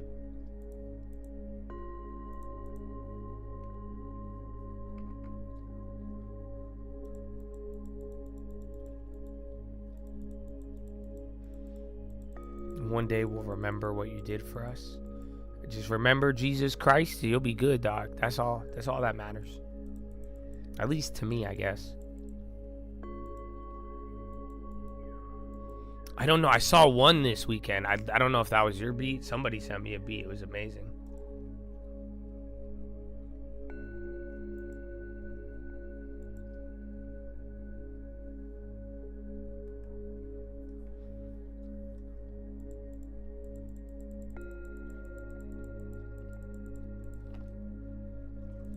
Yeah, I don't know. PBI got a candle there. I don't see anything. And then 20 more minutes till power hour. No, I didn't hear a CR sample. No. I'll go back and check later after the bell. I got, dude, Marcus, you'll get one too. Uncle already has it done. He just has to record it. But Uncle, dude, look at what Marcus did, bro. Look at this. I love it.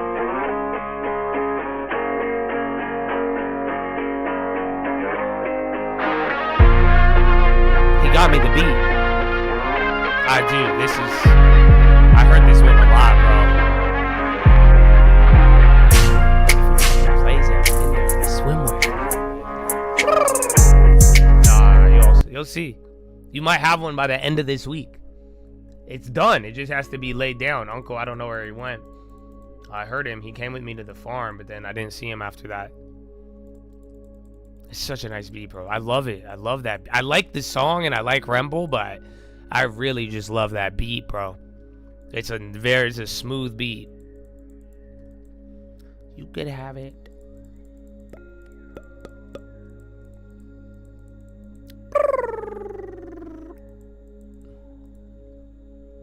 Rigetti. Yeah, I remember those were moving up earlier. Yeah, you'll see. I'm not gonna ball today though, bro. I want to, but I can't, dude. Last week I was insane, you guys. And I need to get basketball shoes, unless they're gonna bring me shoes next time. That was amazing. They offered to buy me shoes, the old guys. But then my girl's mom made fun of me because I told her I was playing basketball with like 50-year-olds. And she was like, of course. I'm like, you don't understand, ma'am. This was a lot. No, they range in ages. Okay, there's even some high school kids too. And yeah, maybe there is a 60-year-old, but still, it's not it's competition. It's not. I'm trying to. So yeah, but she was clowning on me. I was like, well, it's a lot of fun. I was like, you guys could come and watch if you would like. I'm not. It's some intense competition some of these days. Typing off. Let's go, man. Make it good. Make it competitive. Good deal, though. Good deal, Habibi. Good deal. No worry. Mish mishkela.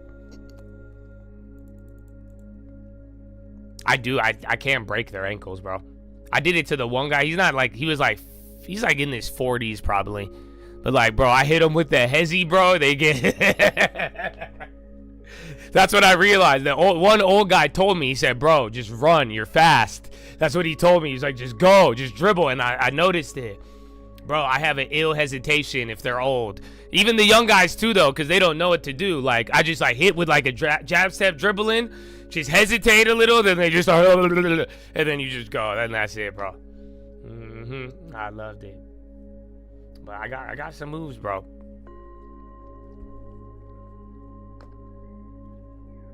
I got a decent crossover, but I don't know. I'm in usually hezzy, bro. All I do is hezzy, and then that's it. And then you can't stop it. That, and then I have good I feel like you develop this when you get older. You just start doing no look passes and shit. So I could just look them dead in the eyes, and then in a second I'll just pull up. So I've been doing that. I've been hitting too, bro. My pull-up jumper is woo. After a couple months of this, bro, I'm getting back to normal, bro. Yeah, no, I see it. I dribble. I just dribble. It looks like I'm taking a break and then pull it. All day, bro. All day. So that in the head, I only got 2 moves, man. I got a crossover. I just don't use it unless I have to. Yeah, I be dropping some dimes though. I believe that I have Hall of Fame dimer in real life. So every time I pass him the ball, I'm like, yeah, he gonna hit that. Why are Bonds moving a little bit vertical here? Or you're not jumping on the hezzy? I know, then I'm just gonna shoot it. I'm telling you, bro, it's deadly. I have 2 options. That's every time. It's hedged. It's beautiful. It's beautiful. No, I'm in real life, bro. I've been balling in real life. I haven't even played 2K in a while. I played a game or 2 of Battlefield, though. I wanted to try it out. That's why I said, you guys, that's like getting a mortgage, but still.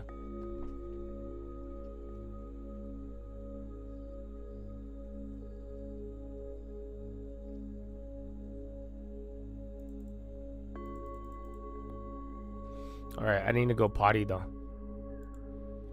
I only grabbed my carbo. I didn't go pee. I grabbed protein. Well, and I need to eat it. I think that's a protein cracker. An important point. Totally on the love. Making UFC more accessible to viewers. A lot of the best of the UFC programming has only been available on pay-per-view. So in addition to having to subscribe to a streaming service, in this case ESPN Plus, you've had to subscribe every month, pay a major ticket price for access to the pay-per-view event. These are all going to be available through Paramount Plus, which is on an advertising supported basis, a $77.99 monthly subscription fee, but also all available, the major events, on CBS. So this is a major way of opening up access to UFC to a lot more viewers. We're going to see a major test here on the sports rights front because of the change of ownership of Paramount. The NFL contract they have, obviously the most significant of all sports rights, is up for the NFL to be able to reopen the pricing negotiation on those rights. That's going to be a major negotiation. NFL actually owns a piece of Skydance because of a documentary deal that NFL and Skydance have. Oh, another one. We're really going to see some. Another comment on weed. Trump advisor, no mistake. He's going to reschedule. We're going to study descheduling. Keep rolling on in media. Tom Rogers. Okay, Spy dumping though now too. Tom. 90-day deadline is hitting again. Now let's get over to another Rogers. I don't know why you're going down like that. CNBC News update. Kate. You got another update on the weed. Brian. I'm chewing. Pennsylvania officials say at least 1 person is dead and 2 are unaccounted for following an explosion at a U.S. steel plant near Pittsburgh. Yeah, Tech just took a big red right now. People have been you hit a new treated low. for injuries, That's your but new their low on the day. status is not known at this time. A rescue operation is currently underway at the plant, and the health department is on site to monitor air quality. The CDC tightened security today after an attack at its Atlanta headquarters on Friday that left a police officer and the gunman dead. The agency told employees to work from home today and asked them to remove vehicle decals showing where they work. Health Secretary Robert F. Kennedy Jr. is expected to visit the headquarters later today to speak with staff. The shooter's motive remains unknown, but a source tells NBC News he believed COVID vaccines had made him sick. And the Pentagon shared new details this afternoon about the president's deployment of the National Guard in Washington, D.C. Military officials say about 800 soldiers will be activated, with between 100 and 200 soldiers supporting law enforcement at any given time. Brian, back over to you. All right, Kate Rogers. Kate, thank you very much. All right, coming up here on Power Lunch, Ford going big on getting smaller. Sorta. That story is next. Crypto Watch is sponsored by Crypto.com. Go as well. I think now that we have proper inventory to support a large and broad launch of the Inspire 5 system, now we need to focus on working with individual centers to get them up and running. We have another team that is focused on opening new centers, and we purposely held back on that in the beginning of the year to make sure that we had the Inspire 5 launch ready to go. We are approaching that right now, and now we're going to be opening more and more centers that can offer Inspire therapy. We're going to be training additional surgeons and training some surgeons who were reluctant to do the Inspire procedure because the placement of a sensing lead in the intercostal muscles, and we think that with Inspire 5 we really simplify the procedure, and we're working hard to excite them to get those surgeons back up and running, and then just execution within our own centers to be able to have them ready to take care of patients with the 5th generation. And those centers that have converted over to Inspire 5 have already shown a 20% growth in patient implants year over year in the first half of the year. So we're very confident in our technology. Yeah, no, the weed, bro. I don't think MO, like in the beginning, if you guys were here when we first started buying MO, that was around the first like marijuana shit, but I think MO, you don't want them in the game. They did really bad. So they've kind of like abandoned those ambitions to get into weed. People have always assumed that they could benefit off of it, but the more I think about it, you don't want Altria to get in the weed game. I did when I was like 5 years ago, we wanted that, but after seeing how they executed and the steps that they took, I actually don't think it's in our best interest as a shareholder.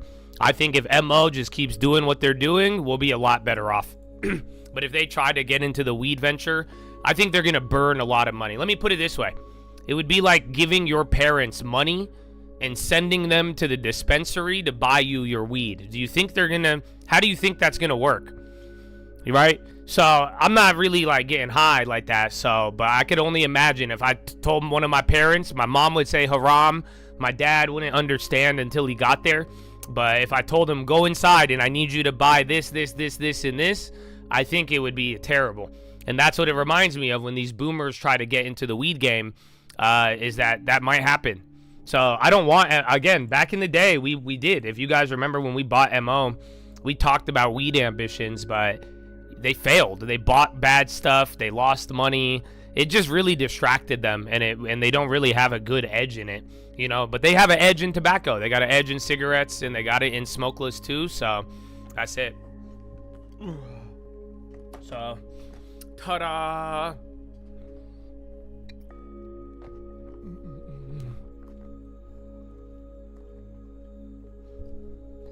Do I toke a little? Not really. I used to a lot back in the day. I think I told you guys the last, I forgot where I was, either in Vegas and I was with somebody though. And I did it and it was weird. But either way, all of the thing, I like my mind. I love my mind. I love my brain. You know that? I love thought. Dude, the mind is so powerful, you guys. That even then, do whatever you want. Seek the truth. That tobacco will be stagnant if weed gets commercialized. Maybe, but like weed's already pretty commercialized. It just though, I just don't think these companies are gonna do good at it. You need an advantage, you need an edge, or you need to know how. Like MO has a lot of monopolies and growing and all that for like tobacco. But like I'm saying, just like even Philip Morris, any of these old companies that tried to get into weed last time, they just lost so much money. Not only did all the other weed companies not do that well, but they're just not good at it. They're just old. They're old people, bro. Just like Intel. Like, they're dinosaurs. These guys aren't going to know how to do it. They know they have a lot of money and they know how to buy shit, right? But that means they're more likely just going to buy dog shit. So I just don't think they know how to do it. That's the problem. So I think one of these days, one of these companies, you know, it'll line up where weed and the right infrastructure will line up. But for now, that idea has died like over the last couple years. Like I'm saying, when we were buying this thing, you know, we talked about this idea, and now that it's kind of closer, it's just like, look, financially, you don't want MO to get into weed. When they were getting into weed, they were dumping. This was MO getting into shit. They fucking plummeted, and they fucked up a good thing. So that's why I would prefer it if they just kept doing whatever they're doing. Nothing new. That will take us to the promised land with MO. It's already there. That one, yeah. That 39 pickup was amazing just not too long ago. That was a 10% divvy. Divvy, divvy, divvy. Can't you see? Sometimes your year just hypnotize me. I just love your long-term ways. This is how you know the dividend is paid.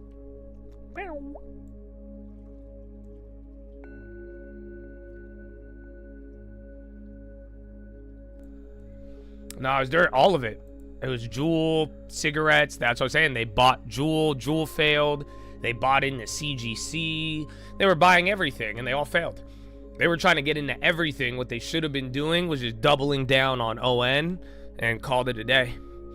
That's what I'm saying, because that made a lot of fucking money.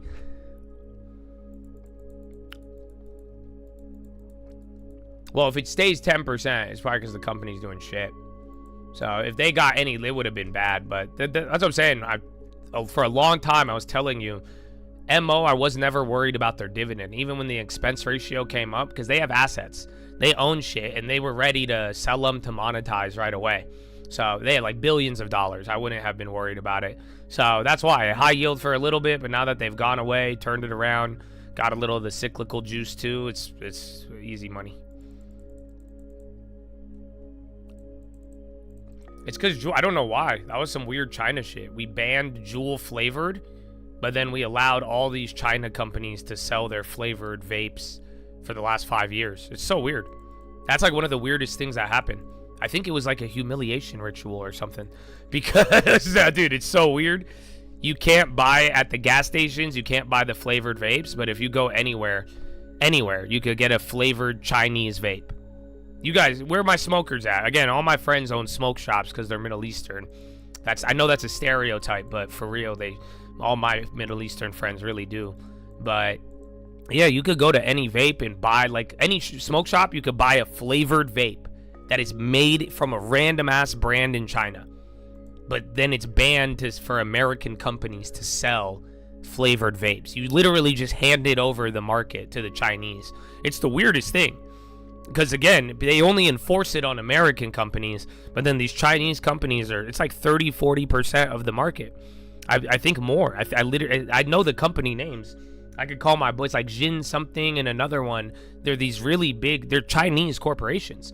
And then they rebrand, they do it through all the different ones, and then yeah, it's crazy.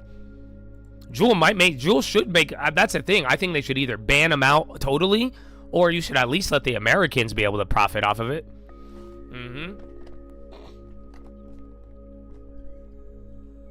That's why, they got the news that they're banning the Chinese vapes. I don't think they will though. That's what I'm saying, bro. They've done it like 5 different times and then it just pops up.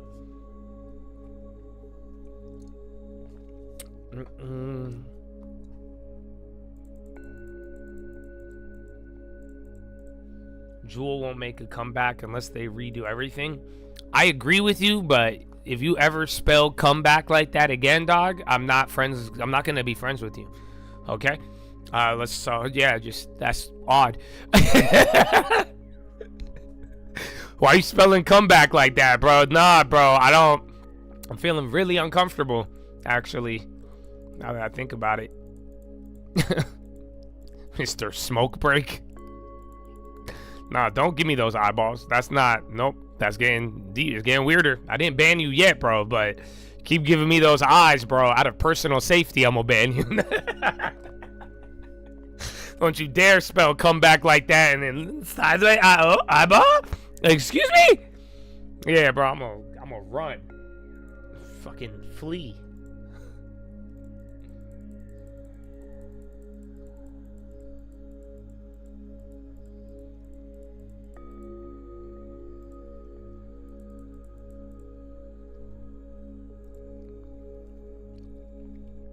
Hey, man. Seen a lot today. Seen a lot.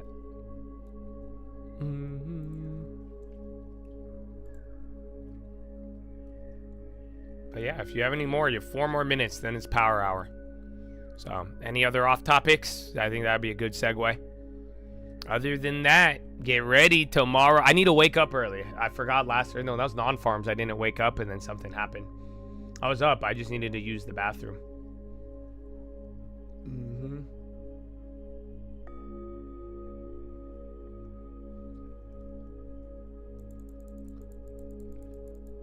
Maybe, I don't know, man.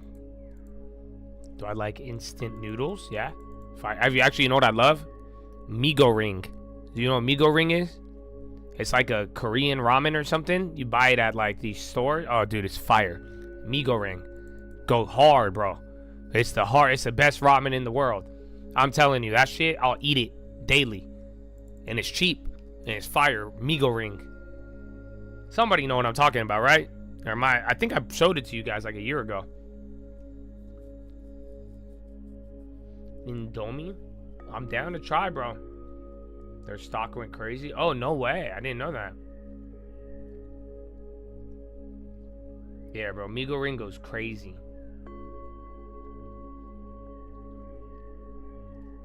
Yeah, man. If you want, go to yesterday's watch list. My dad was on the watch list yesterday. We had a nice little phone call at the end. But yeah, man, it's crazy. Fearless, bro. But that's why I hope I'm realizing it more and more myself. And I hope all of you, bro, fear no man. I hope you live in peace. And I hope you believe in yourself. And you understand you've been sent here, bro. You know who thought she was sent here? Joan of Arc. Don't even get me started on Joan of Arc, bro. But either way, have no fear, Chad. I said, the less fear you have, the more clearer you will think. As odd as that may sound, fear and the thorn can help you sometimes, but for real, just like, bro, have no fear. So you could, what would you think if you weren't afraid? Right? If you weren't, and if you didn't believe in the limitation, the influence, if what somebody would say, bro, you're gonna think clearly and think for yourself. Again, accurate, independent, and critical thought, bro. And that's why fear is one of those necessary conditions, a lack of it, to be able to think like that. Coptic? I think Coptic, not Orthodox. We would have been Orthodox, but yeah, my mom was just saying that the other day. So yesterday, me and my mom were talking, and she was saying how without the American missionaries, so the missionaries in America who went to Egypt, my mom said we would have been Orthodox, and because it wouldn't have been the same, where they were exposed to the true freedom through Jesus Christ. It's actually crazy. So yeah, but I'm pretty sure they're Coptic. My mom got the little tattoo thing, the marking. I've never been at H Mart.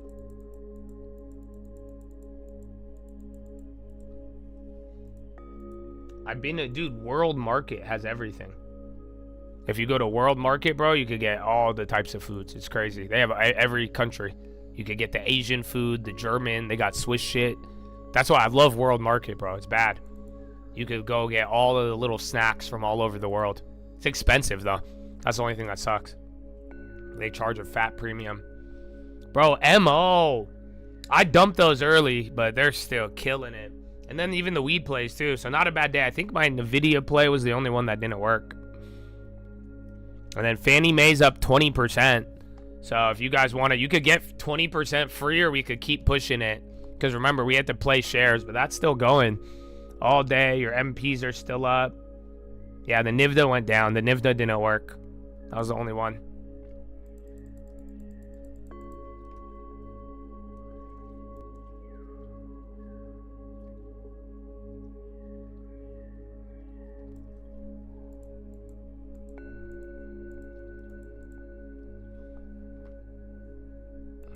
What is my view on a cat as a pet?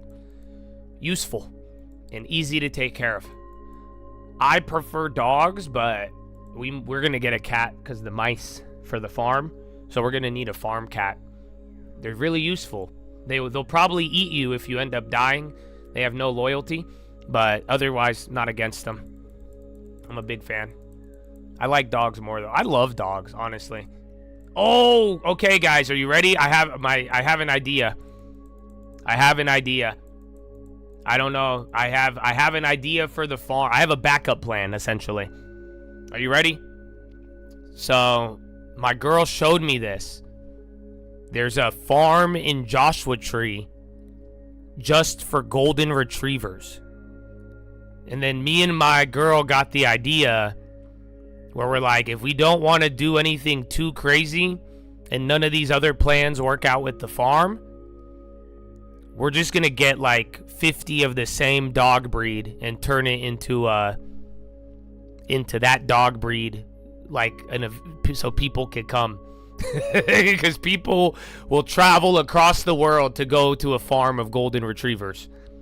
So, at worst case, that could be a backup plan. I did want a dog rescue, remember? That's what I said I wanted to do before we even bought the farm, and I was talking about that. So, yeah, we could do that. And that's what I was saying, because, if we end up not wanting to do too much or it's too much work, dogs are easy to take care of. We could do that easily. You see what I'm saying? We have the space. We have it all. And then it we've all taken care of dogs before. And then it'd be kind of cool. So like, but I want to do one part like a dog rescue, and then another part would just be one type of breed. I already know what breed. I'm not going to tell you. It's the funniest breed ever too. You wouldn't expect it. So yeah, we could do that, but I feel like we have way more potential with other ideas though too. But that would be easy, because then that way we could save dogs, and dogs are just easy to take care of considerably to like any other idea. And then like I said, my dad wants horses. My mom too. My mom and dad are both into horses, because it is a horse property, so everybody wants horses. So, but I don't know. That's still a lot.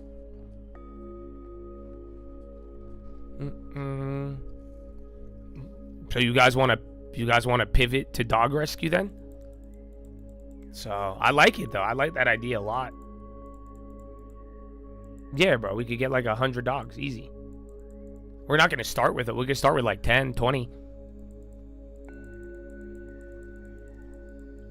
I think there's 6 horse stalls where they could like live in it, and then there's room for another like 6 to 10 if we just gotta outfit it. So there's a lot of space. And then even legally, like we could have up to like I think 20 or 30, or like 10 horses and then like another 20 cows. We have a ton of space. That's why like it's great for animals. If I've ever had a dog, I've had a dog. Yeah, they're easy. I've never taken care of a cow, to put it into perspective. So I definitely have more experience with dogs. So that's why it was an easy idea, because it's like, yeah. And I talked about this before we owned the farm. I was saying how one day I did want to actually open up a dog rescue. It was actually my girlfriend's idea, but it grew on me.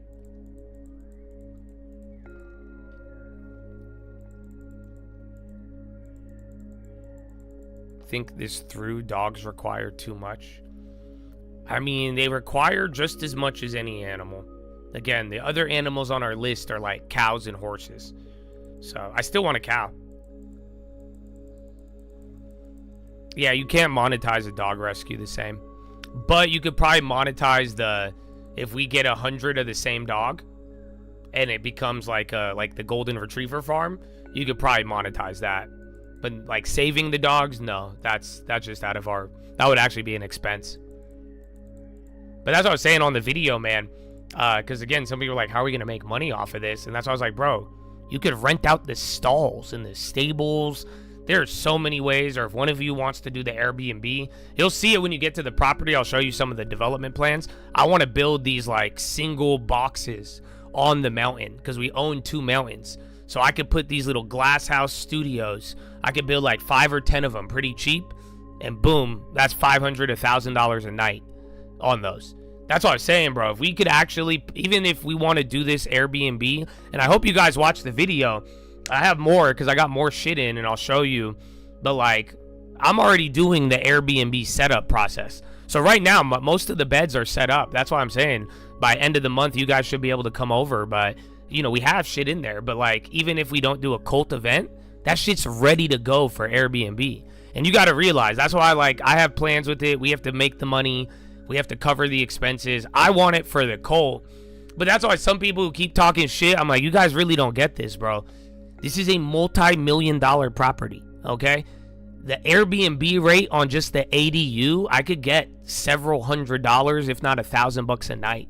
Even the main house, I could get a lot of money for it. And it's high demand because we have a very exclusive license. I already got the Airbnb license because this area has too many people and it doesn't have any hotels. So the Airbnbs are through the roof. And that's why I'm like, bro, I know, like, that's what I'm saying. If a chat wants to help out, I'll give you the business. You're going to make 20% off of it. It's my property. I'm paying for everything else. But if we run it like a hotel Airbnb, unit by unit, we build 5-10 more units, bro, this thing's cake. You off of just rental. That's what, and then we get into the animals, the trees, the fruit, the data centers, the Bitcoin, all that shit. So, yeah, but some of the like use the land, horses, stalls, or even just like Airbnb, bro. Oh yeah, it's there. Oh, I gotta pick that shit up still. I forgot.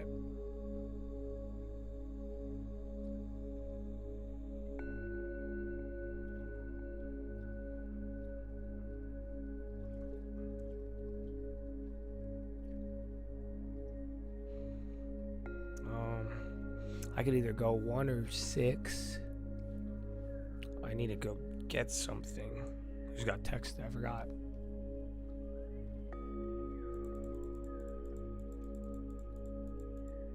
Yeah, therapy puppy farm. That could be it. Well, that's what I'm saying, though. The Airbnb angle could be very, very profitable. And that's what I'm saying. I would like where we could maximize it. And I'm saying if one of you wants to manage that, I would love for you to get that experience. And then, boom, we're making money off of it. And then anything else, that's it. But I also have some cool ideas. A lot of you reached out too. I haven't gotten back to everybody. I'm going to. But if you're watching the videos, you're getting the updates, you're going to be right there with it. And then we'll be able to give you all the final updates. But some of you guys have some great ideas. And you have some other stuff you guys want to put on there. So I'm down. Like I said, we can do a lot of stuff. And then hopefully after the first one, you know, the first time coming out, that's just, I want you guys to be there. And then we'll start, you know, seeing what we get into. But yeah, it's almost done. Dude, I have to get like a pool table. You guys want a pool table in the main house, or you want ping pong? Because there's a dope view. And I want to get a pool table. I don't even play pool. But would you guys want a pool table? There's a big open room overlooking the view, and it's perfect for a pool table. It's right next to a bar, but there's not going to be any alcohol. So, yeah, I don't know. But I was thinking pool table. We just got to put that in. I need a dining table. I got to get 2 or 3 more bunk beds to maximize some of the, like, sleeping if you guys are going to be there. Or even for the Airbnb. And then the outdoor activities. That's what I'm going to get done by next week. And then we should have a general, like, ghetto meetup center. Like, it's, again, I just bought it, and I've just been, it'll be livable and all that, but we haven't added too much to it and all that. And then we'll see how you guys like it. Then we'll get the first round of people, background checks, all of that. And then too, because then once you guys are visited and like you're legit, you'll be able to come in pretty much whenever. So yeah, that's why I like it. So we're gonna move slow. I might even have some stuff that we can move on it, but yeah, man, it's all coming together, bro. It's all coming together. I want the basketball court, but that's not going to be done by the end of the month, unfortunately. I'll have a basketball. I could probably put up a hoop somewhere, but if we want to make a real court, that's going to be down the line. Sniff spot for a private dog park? Oh, no way. Oh, dude, you're on to something. Holy fuck. We could rent a private dog spot? Oh, you're a genius. I've never heard of this. So you could let your house go up for sale. Or like, yeah, bro, I'm looking at this right now. I didn't know this existed. All right, well, yo, you want to run it? See, I'll let you. If you want to do this, that's a great money-making venture. That's what I'm talking about. Holy fuck. This is genius. Bro. You could rent your like backyard or whatever for people with dogs. So like by the hour, people all throughout San Diego and LA, it says 2 acres, half an acre, one with a pool. Holy shit. Yeah, there's a lot, man. A lot of you. I want you guys to come out. Why do you think I bought it? That's what I'm saying, bro. Like, I'm really, really excited about it. So, and that's why I'm hoping maybe even soon I could get like a rolling. Once I get the background check thing, we're going to start be able to do like rolling submissions. So then that way, there's just so many of you guys. So I want to just get the process started, get that going. And then, like I said, 20, 50, 100 people at a time. We got to move in small blocks. And then, yeah, let's just see where it leads us.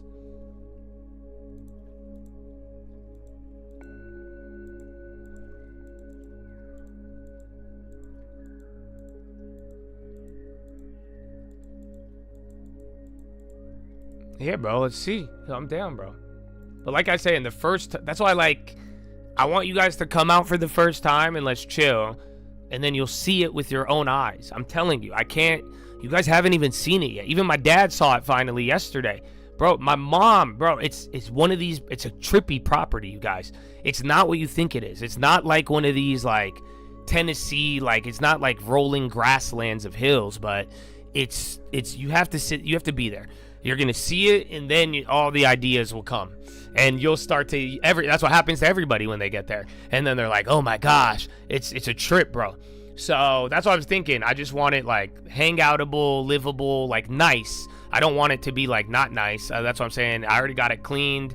We've taken care of the bugs. We're going to have brand new nice things to sleep in. I want couches, TVs. I want decorate. You see what I'm saying? It's going to be a nice place. Both units. And then, then the third unit I'm leaving, and then the fourth unit is not even livable, but we don't need that yet. So I'm going to do that.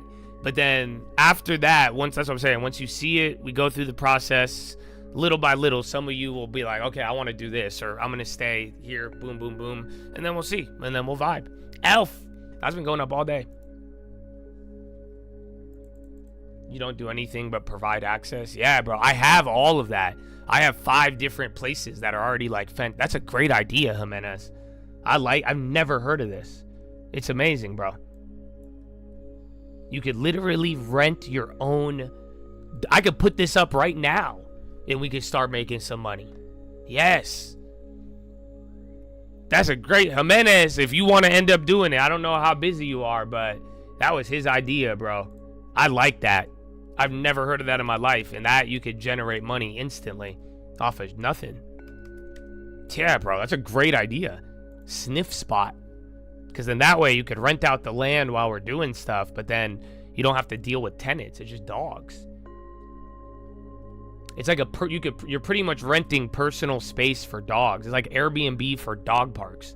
So if you have land or a nice backyard for animals, you could rent it. I've never heard of this. Yeah, bro. It's good money because like I've heard of dog daycare. That's the thing people do. Like Rover. I've told you guys about Rover back in the day. Like if you own land, you could just become a dog babysitter. You guys know that? Some of you, if you like work at home and you like animals, you could be like an Airbnb dog sitter. It's called Rover. And then people will give you like $50, $100 a day to take care of animals. And then if you have a big property, you can sit at home all day, 10 dogs, you're making $500 a day just taking care of dogs. So I know some people who kill it, but Rover is really, really big. Rover is extremely popular. It seems kind of niche, but that's a $100 million industry. Like I think close to $1 billion. Just like Airbnb dog daycares are just blowing up right now. Yeah, bro. You made money on Rover? Yeah, bro. Then if you get reviews and all of it, yeah, you got a big fenced lot. Yeah, you could rent it on that thing you just showed me, Sniff Spot. I've never used this. Chad just told me as we were talking, sharing ideas here, and it looks great. I've never heard of this. So check in your area if it's popping, but there's a lot in San Diego. I see a bunch of these, and like they have 50. Dude, I see one in Vista with 363 reviews, bro. $14 an hour. So it's not that expensive. That's crazy. So yeah, I think the only problem, this probably won't generate a lot of money. $14 an hour is not that much. And then if the company takes a cut. But I like it, bro. You watch them in the house. Yeah, Rover, dog date. But that's what I'm saying. One of you guys could do that. So if the Chad who wants to take care of the cows, bro, if you wanted to make a Rover business and do dog sitting, you have the land. And that's what I'm saying, bro. Some of you guys we have the resource that costs the most money, the land. You guys can make money off it there. Let's go. JV it up, baby. A catch and release. It's not big enough, but we could.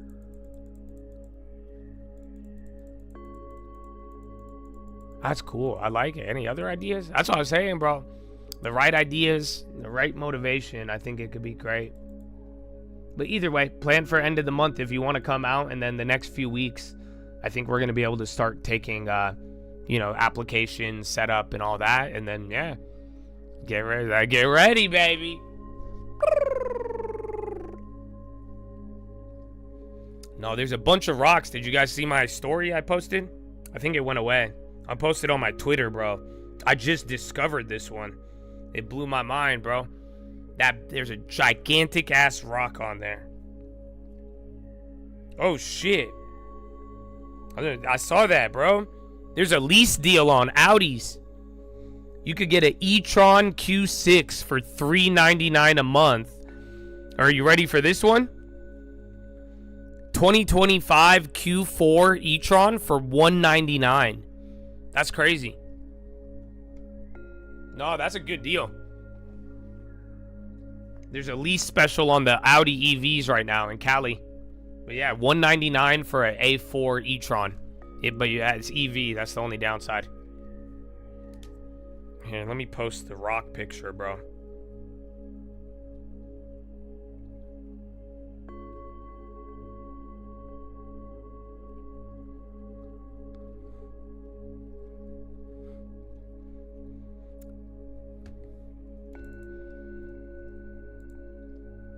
Sniff spot. I love it, Jimenez. Yeah, I found out it's rock moss. I thought it was fur. I thought is that UNH on the low? Yeah, UNH kind of dumping. And then MSTR, and then we got 42 minutes. Some of those crypto plays are coming down. Bro, look at this though. Bro, this rock, I just discovered it.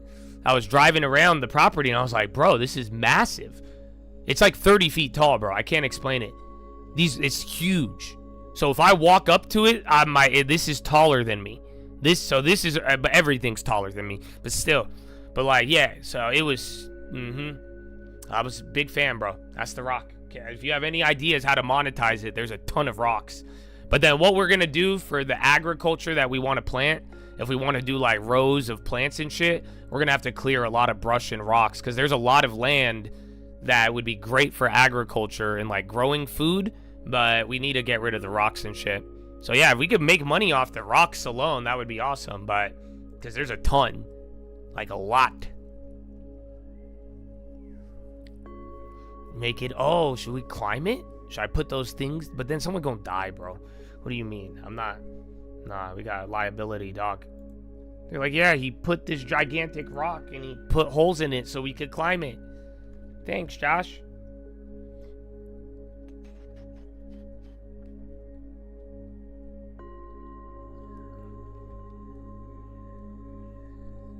It could be sold. I know a couple of you guys do this. Some of you guys make like metal statues. I want to build a cross. I want 3 of them because there's a really high point in the land and I want to put 3 crosses like the scene, you know what I'm saying? But I want it made out of metal. I want like a metal, like steampunk 3 crosses, like the cross and the thieves. You know what I'm saying? I got a good spot for it.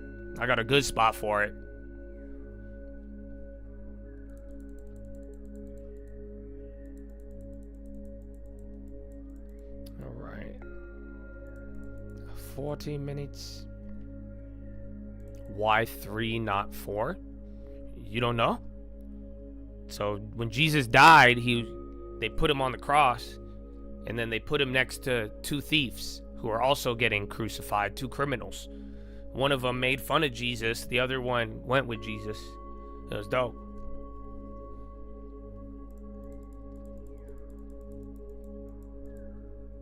Dude, it's crazy because I took my dad to the property. So what happens when I take my dad? That's the Bible. You see that? That's the Bible. That's from the Bible. So, bro, the rock is from the Bible. He was pointing out the tree. He said it's the hidden place, not the Jonah tree, bro. Everything. He was just pointing out. There's like 5 biblical different examples of like nature on the property. And then the birds, the eagle. Oh, man, don't even get me started. So, yeah, bro. It's glorious. I can't wait. Can't wait for you to see it, brother. You'll see. You'll see. All right. I'm going to go to the bathroom. 40 minutes. I downed too much water with the protes, dude. Woo! And then MO's still going. And the weed. You guys, that play killed it, bro. I'm mad because I got a bunch of them, but they're up 400% now. We got easy 100%, made it free, but I got a ton of contracts still. Well, yeah, that's literally 2 cents to 10 cents.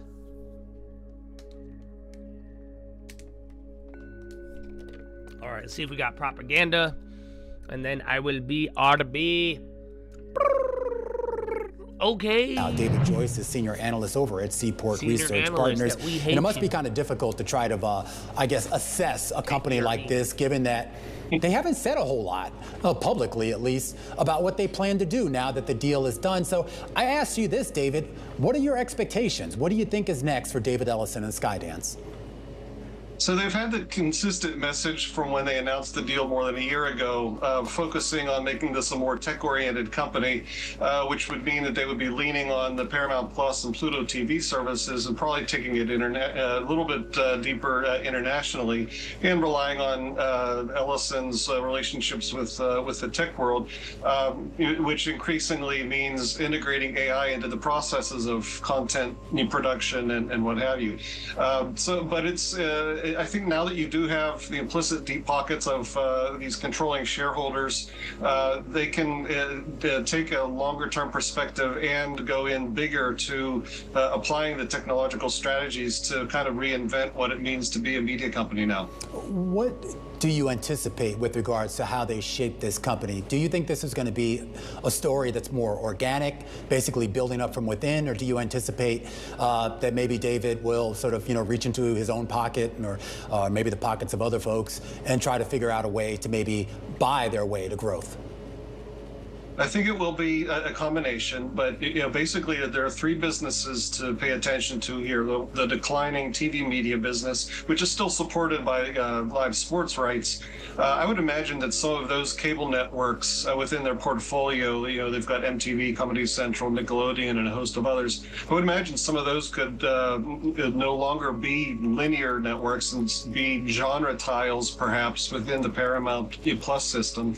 But they do have their own content creation, production capability, both from the Skydance side and Paramount, from the legacy there. But I do think that this will be an acquisitive company going forward. So that's part of the reason why I'm only going to a neutral rating, where I had sell on the Paramount just before this, because I thought there would be selling pressure related to the deal. So that was just a kind of a short-term sell rating that I had on it. But I went back to neutral because I think that they can reinvent what the company is.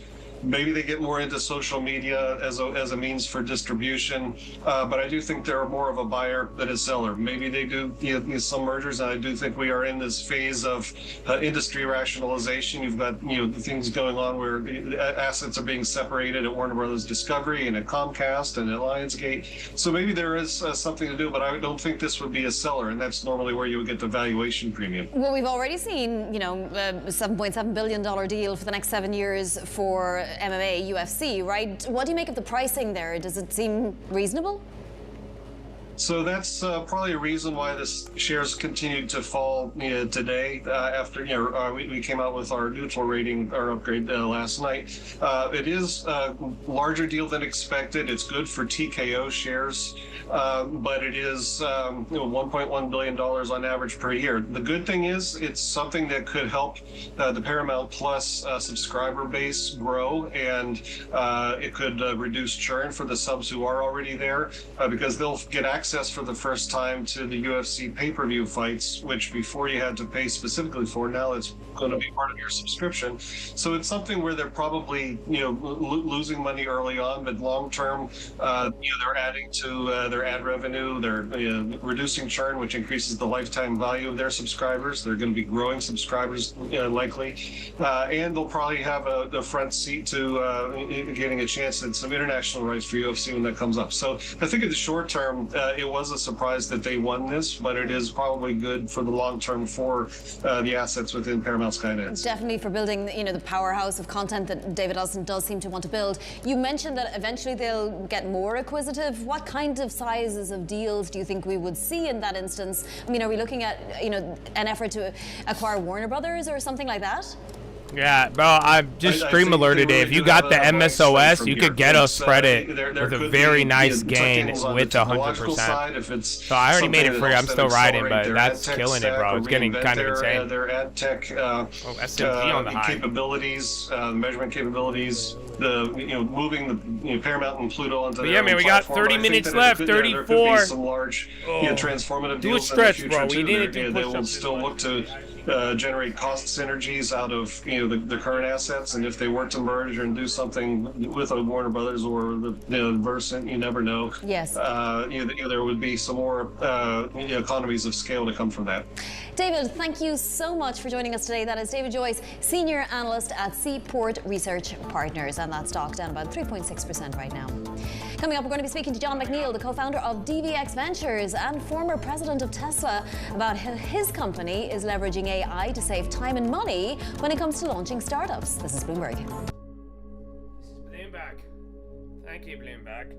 See, I need to do push-ups, bro. I'm doing the little back wall stretch, and that's it. But we actually bro, the second half brought you down today. And then, yeah, tomorrow morning, we'll be live early. We'll go over the watch list tonight. I'll give you guys a nice little breakdown, but I think you're prepared. And then we have the 90-day delay, which is good. So our work is cut out for us, baby.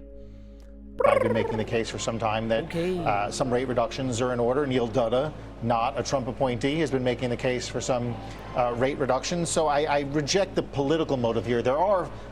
Well, I mean, it's inescapable that both Waller and Bowman, who were appointed by President Trump, have come out publicly and urged for rate cuts. And I don't mean to suggest. I don't think Steve's making a political comment in suggesting that is the truth. Yeah, I don't mean to suggest that he's making a political comment. I mean, the description of them suggests that as Trump appointees, they might be wanting to do the administration's bidding. And I'm not saying Steve was saying that. I'm saying there's a general view out there that, of course, the Trump appointees want rate reductions. And all I'm saying is, based on what they've said themselves.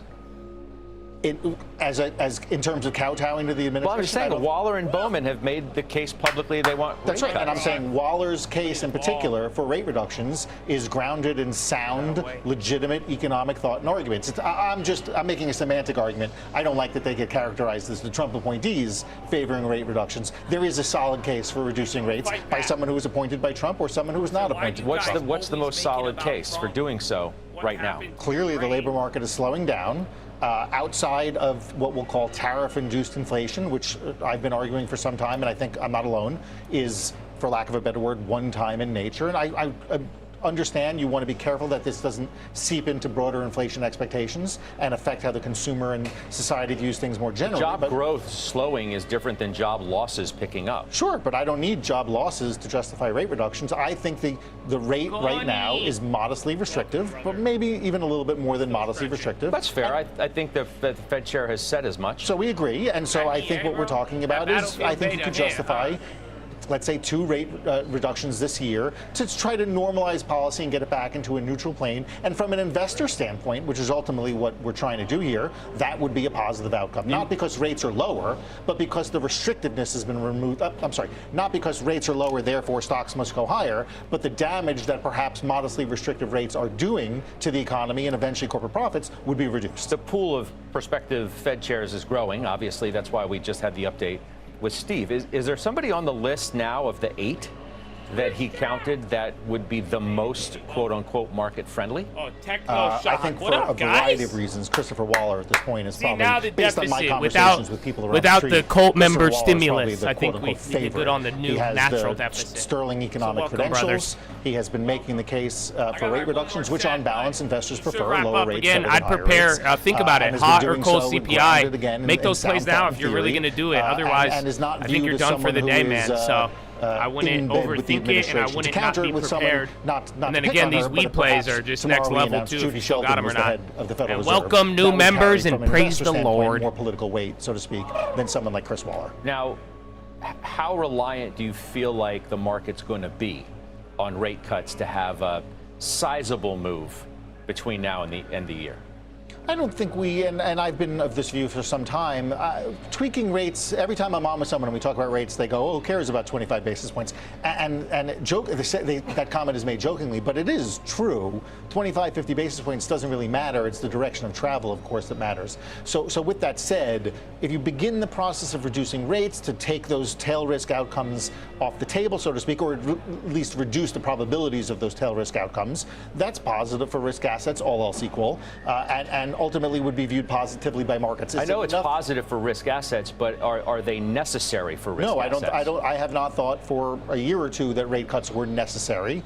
First of all, you've got the AI train right now driving the broader landscape, from the AI names on down through Eaton, Vernova, et cetera, et cetera.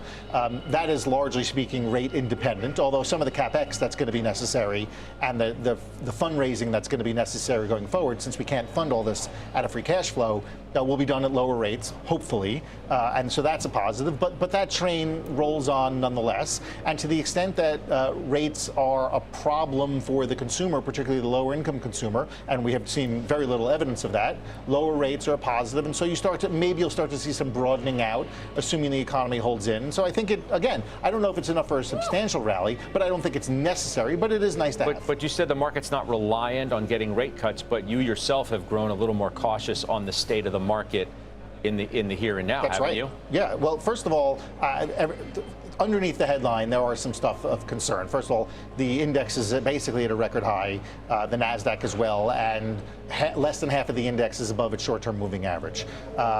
Short-term moving average is something like 12, 13, 14% of the index is nowhere near a high when the index is at a high. I looked back at 2022, that was about 4.5%, again, 12% now. That was about 4.5%, 5.5% in 2019. So a much greater portion of the index is nowhere near a high when the overall index is. So clearly there's something going on beneath the headline, evidenced most acutely by the equal weight index, which is basically flat over the last month and a half. Is a broadening of the market, is a bigger move by the equal weight part of this market, is that reliant on rate cuts? I don't think it's reliant, but I think right now you do have, there are legitimate tariff concerns. I mean, there are a number of companies that have talked about. It's not a bad conversation. I've heard worse, definitely. But yeah, baby, what's going on? How you doing? How you living? Are you living good? Are you blessed? Well, you got 27 minutes remaining, so I hope you made your final decision, though, because tomorrow, 1 hour before the bell, you get the data, and then, yeah, then you're going to hear the China stuff's out the way now. Trump said the 90-day. He technically hasn't confirmed it, but it seems pretty good. So maybe you'll get surprised if it ends up not being there, but other than that, the peace deal, and then tomorrow's data. And there's like 4 follow-up sets of data as well, too, so yeah, you're going to have a lot to deal with. I hope you're ready for it, Chada Dooney. But yeah, man. And then a couple of other things. I think I'm done, man. And then you could either take the weed plays or you push that. That's actually insane how they've held. Again, lithium too. You had the China stuff. Then you had your girl Bowman talk about more rate cuts. And then, what's the other one? Intel. Remember, Intel CEO.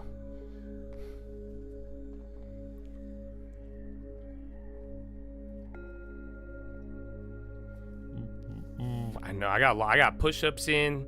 Actually, I didn't. I did the wall push-up. It's like a wall push-up. So I go super far from the wall. Then I keep my feet planted, and then I twist, and then I go to the wall, and then I push off of it, and then I just do like 20 of those, and it feels good, bro. The hips, and then I've been doing hinges with like a little kettlebell. You would think I'm trying to make Instagram videos, but I'm not.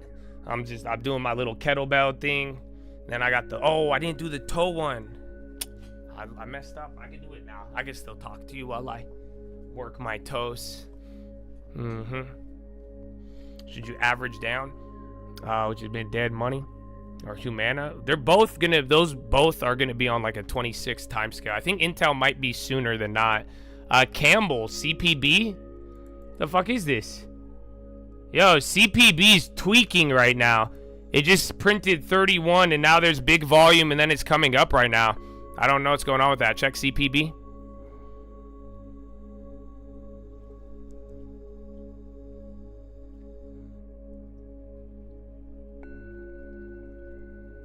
Interesting.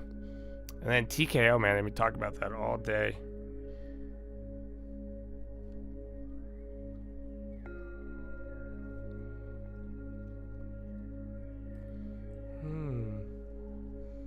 I don't think we'll probably hear from him after the bell or tomorrow. But yeah, Intel CEO. It's the title. That's the other thing people have been talking about. Even the title of the video today. But yeah, so Intel is closer than healthcare. Healthcare has the most value in the world. We've talked about that last week, but it could just be dead money in terms of potential for the next couple of years. So that's the real risk that you're taking with it. But other than that, I like Intel. I think Intel's a little bit higher, but anything below like 21, 22, its book value is like 1980.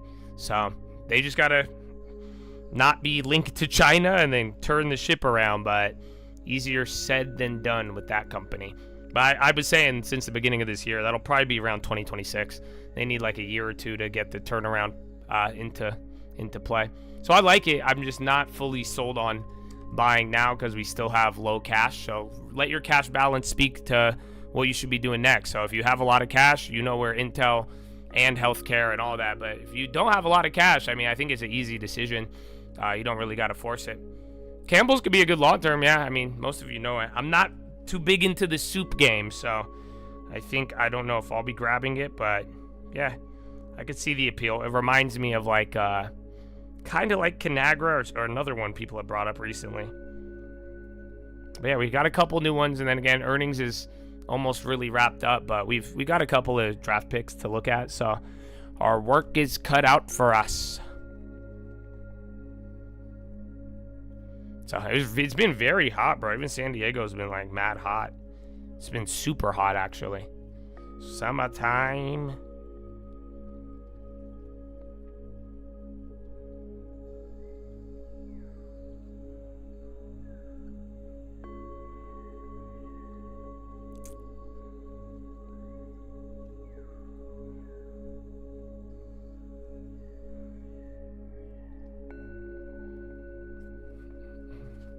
They own Godiva and Pepperidge Farms?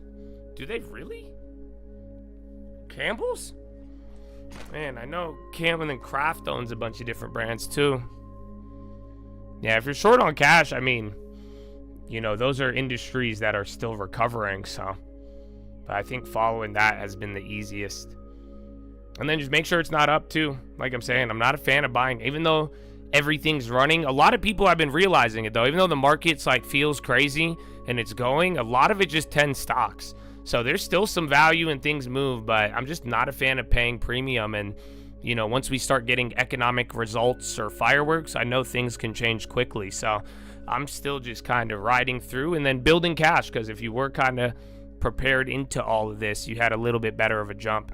So low cash, I wouldn't force it.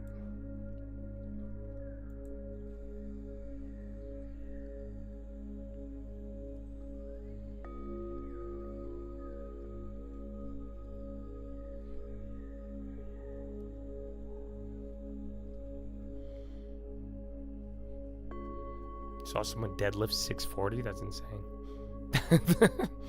I would consider Clorox. They got a nice portfolio. Burt's Bees, some bleach, and some others. But yeah, I think it's came down to 2019 prices too. I think. I got to look into a little bit more of the fundamentals, their dividend, and all that. But yeah, I could definitely consider them. Yeah, bro, you go back in time like 10 years on them. I would, the one that's coming down lately, that's like kind of similar, but not really, but it's better. Procter & Gamble, guys. That's the one I really want. If it could go, but I need it like 10, 20% cheaper, sadly. See, it's down on the year, which is great, but man, if this thing starts to fall off a cliff, if again, last time we talked PG at some low prices before, but yeah, I like Procter & Gamble. So like that's the one that I really use every day. I have all their products, and yeah, I don't think that was going away. They're good fun. That's just quality. Yeah, it's just good quality. So that's what I'm saying. Like some of those are kind of there if we could be patient, or we'll see how things develop, and then let your cash balance and really need for it dictate your next move. And above all else, just think for 10 years. 10 years minimum. Don't lose sight of that, you know, and make sure you are going to hold for 10 years. Just investigate it a lot more. That's why, like, a lot of plays, like, we have time, we know what we want, but there's certain things developing, and I like what we have. I like what we have. Pizza. I'm starting to go up a little bit.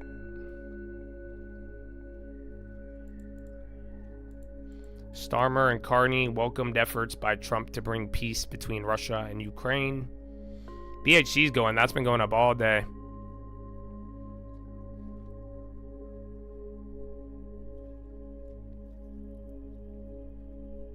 I know I use a lot of Procter & Gamble products. That's why I said I could be down. I could be down. SA pizza. All right, we came down a little bit, and we got 18 minutes remaining. Oh yeah, UPS, NVO. All of these are names that, so again, it's the same thing. Just remember, we only have 5% cash, and then there's only been a couple new picks. And then we talked about Conagra, ADM, Helen of Troy, even Target. I don't think they've reported yet. LYB, yeah, they have something. They're a decent one. I know we use more of their products, I think, if I'm thinking about the right one. But it sounds very familiar. But the UPS, and then there's one more. Pfizer, Intel, Healthcare, those are the value ones. CRM if you want like growth. CRM or even Apple, damn it. But then again, Apple already moved up like 13%. Oh no, I'm thinking of someone else for LYB. I think I was thinking Kimberly Clark. So no, like I said, any of these like Dow, DuPont, they're good, but we use the products like inadvertently. So those companies I'm not really a fan of. So like the companies that we use and know about, I like, but like Dow Chemicals is everywhere. So is LYB with what they do, but like you're not buying it. The product you're buying buys them. So it's it's business to business, not business to consumer in a way. I love Earl of Sandwich. What are you saying? But yeah, UPS, that one's looking fire, honestly. That one still hasn't gone crazy. But remember, UPS, we talked about the payout ratio. That's the only thing I don't like with them. So again, that could end up like Whirlpool and they cut the divvy. But yeah, I do like it.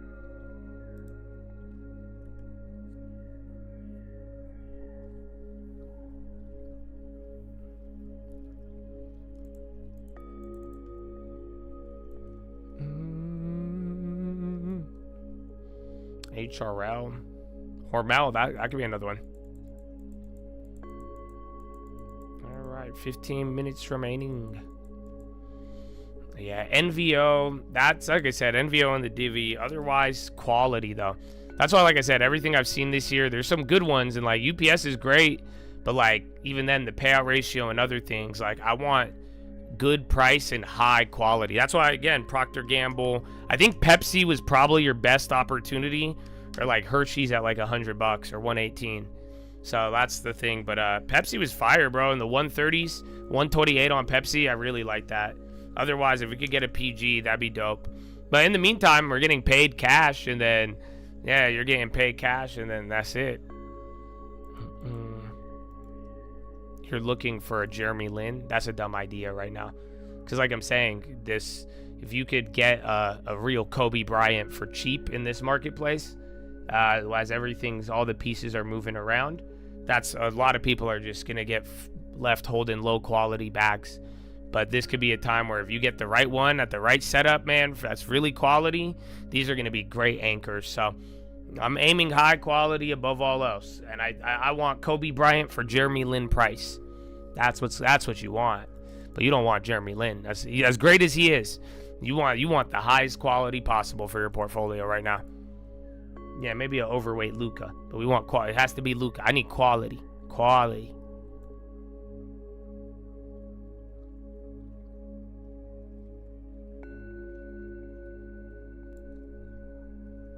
Yeah, he was great, but that's just not the same. It's just not long-term quality.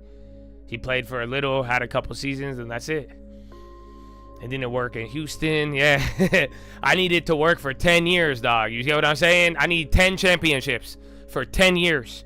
So we got to go 10 years minimum. I would rather get somebody that I need consistency, but quality. Right now, we're aiming quality. You need the quality. You're not going to get mad if you buy quality. Push comes to shove, the world gets a lot better or a lot worse. You're not going to be mad owning quality. See what I'm saying? Things get a lot better, things get a lot worse. I don't know what lack of quality will do, but I know what quality will do. Go look at Meta, Amazon, and some of these names, how they performed, and then even the other parts of the economy that you know and use very actively. You know, we know what's going to happen to quality in any environment if you balance it the right way, but the non-quality and some of that guessing, that's what's not going to be there. So, and in the meantime, I think the risk, you're not even giving up much to go for quality. Everything's already ran. You're getting paid cash to wait. If you already got a good balance, it's more in your favor to again, hold the lead and wait for quality. At this point, it's what we've been doing all year. We got the lead and now we're holding it. I don't know if you guys noticed that, But we've actually gone through 3/4 of the year now, and like, remember what I told you in the beginning? That's what we need to do. I said, we're in the lead already. Why would we give it up? Do you guys understand? So it's good. They're catching up. But above all else, we got the lead and we kept it. We ain't giving it back. So that's what I was saying. Depending on what you're going to do, you can give it back. Don't take stuff you don't have to. Take what you got and take the good stuff. And if you really snipe on there, you could hold it. So until we lose the lead or until the cash goes up, you have zero pressure to move. Yeah, especially if you're on the similar portfolio. That's why I love our portfolio right now. For the long term and how we set up last year coming into this year. We're almost done with this year. And this is what I was saying from day one. I just say, if you got the lead, keep it. And again, if we fall behind, things get worse, like we're going to have a fucking war chest to use. So, we are planning ahead, brother. So I'd keep doing that.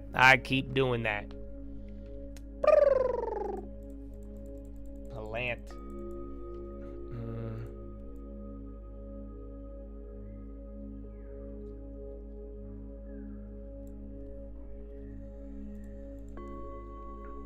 Yeah, bro, that is amazing. The Nazi's catching up. But yeah, we've been in the lead all fucking year. And that's why I'm tripping, bro. It's almost done. Jake my State Farm! What up, baby? My man. And make sure you guys turn on gifts, too. Because then, I don't know, you guys should be getting gifted as well. God bless you, bro. Well, listen, don't tell me what you're doing. Just follow the rules, okay? You know how much cash that you should hold. You guys know it all. I've been saying the same thing forever. Even this whole entire year. That's why I'm tripping out.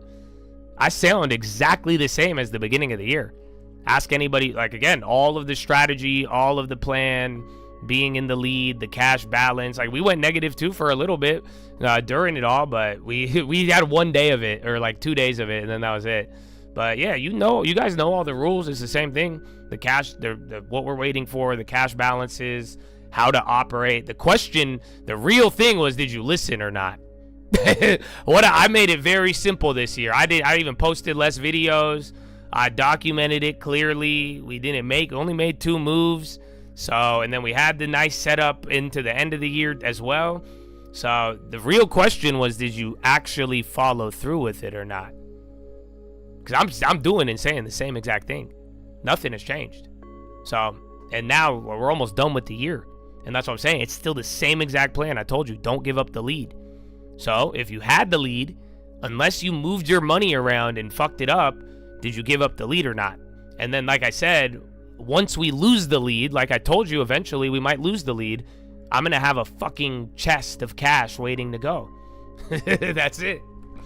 Ta-da!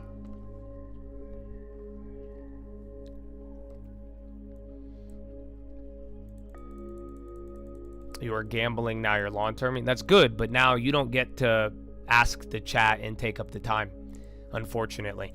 So you got to follow through, stick with the plan, and catch up through the watch list and follow along.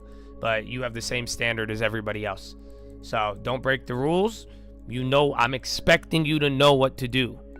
And why? Not because I didn't show you guys, but because we've gone over it a lot. And like I'm trying to highlight this year, you got to make choices and you got to start acting on it and live. And then if you don't, it's going to widen the gap. You guys need to make your decision and live in it consistently.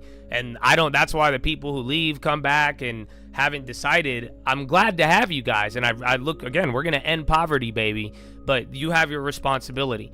And at the same time, just realize, like, you have to start over. You're starting the clock, time in the market. That's what happened. A lot of people, they started, it didn't go their way. They did a year or two, and then they blew it up. Then they went to the gambling. They went to all these things, and now they want to do it again. And that's a good thing to get back to the truth in the right path. But it doesn't change the fact, though, that you have to repeat the time now.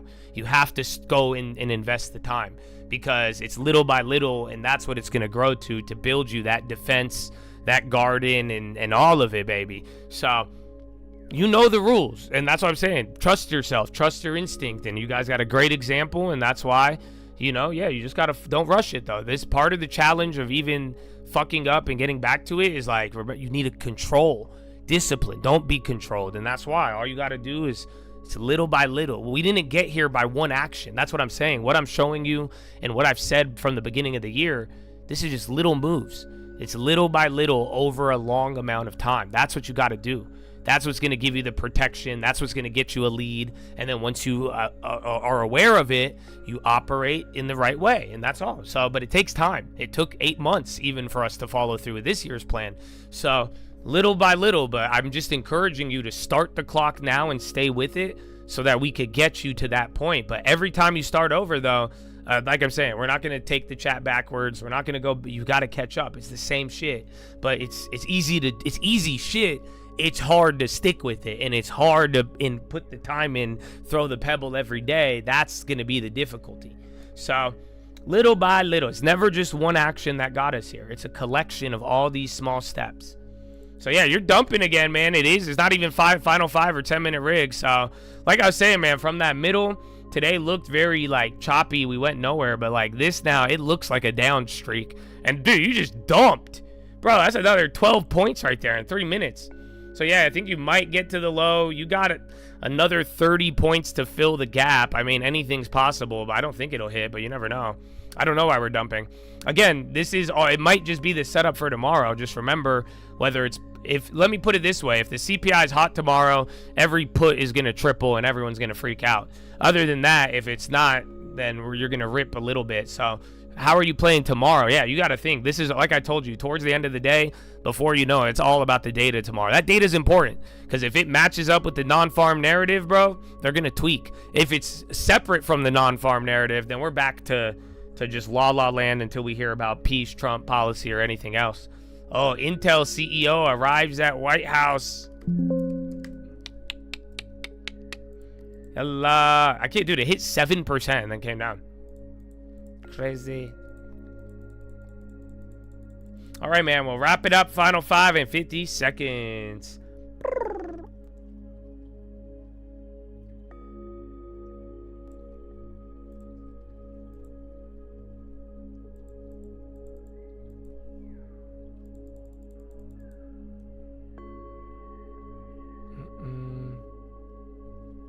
Yeah, what happened? Hold on. Last week, laid off, card was stolen? My brother.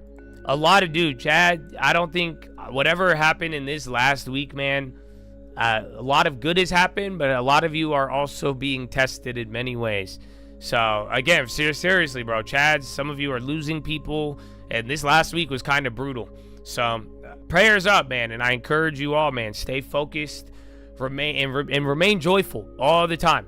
And I know life could be challenging there, but at the same time, your mind and your fear and how you proceed, believe me, bro, you have an advocate. And in your mind, let it serve you and let it help you through these times, bro. And you got a community and you got people praying for you and supporting you. But at the same time, bro, let the spirit be with you, man. But like I'm saying, man, I think you guys have gone through a lot. The amount of people who have sent me like individual or even prayer requests from like abrupt lifestyle job changes. Again, it's beautiful, bro. Some people are getting houses and doing things, and at the same time, some of you have gotten good things financially, but then like, dude, health, your families, and a lot of other real shit. So prayers up, man. And just remember, your mind too is, and what I'm talking about is peace. I hope you realize too, like let the advocate and let your mind be there. And you may just remember, I'd rather have a great mystery and be lucid in everything else than trying to understand everything and having mysteries everywhere. So, you're not going to understand everything. I hope you know that. I don't, and I never will, bro. And believe me, I've racked my brain over a lot of situations. So may you be joyful, and may the truth be with you and guide you, brothers. But on that note, too, we got to wrap it up. Musk applies to supply power to UK homes. But yeah, we're getting ready. Final couple of minutes. I'm going to get loud here in a second, so you might want to mute your speakers if you don't like any of that. But other than that, Chatadonia, you should have wrapped it up a while ago. Like I was telling you here, just prepare for CPI and just finalize your play if you're going to do it. That way you could have gotten an advantage on this move. But yeah, let's see. Trump mentions crime in every conversation we have. Bowser on Trump, threat to bring military to D.C. Who's that? Who's Bowser? Oh, isn't Bowser the damn mayor? I forgot. D.C. is Bowser, yeah. Like Mario. I forgot. I was like, what? Bowser? Dog, what the Peach? Princess Peach? What?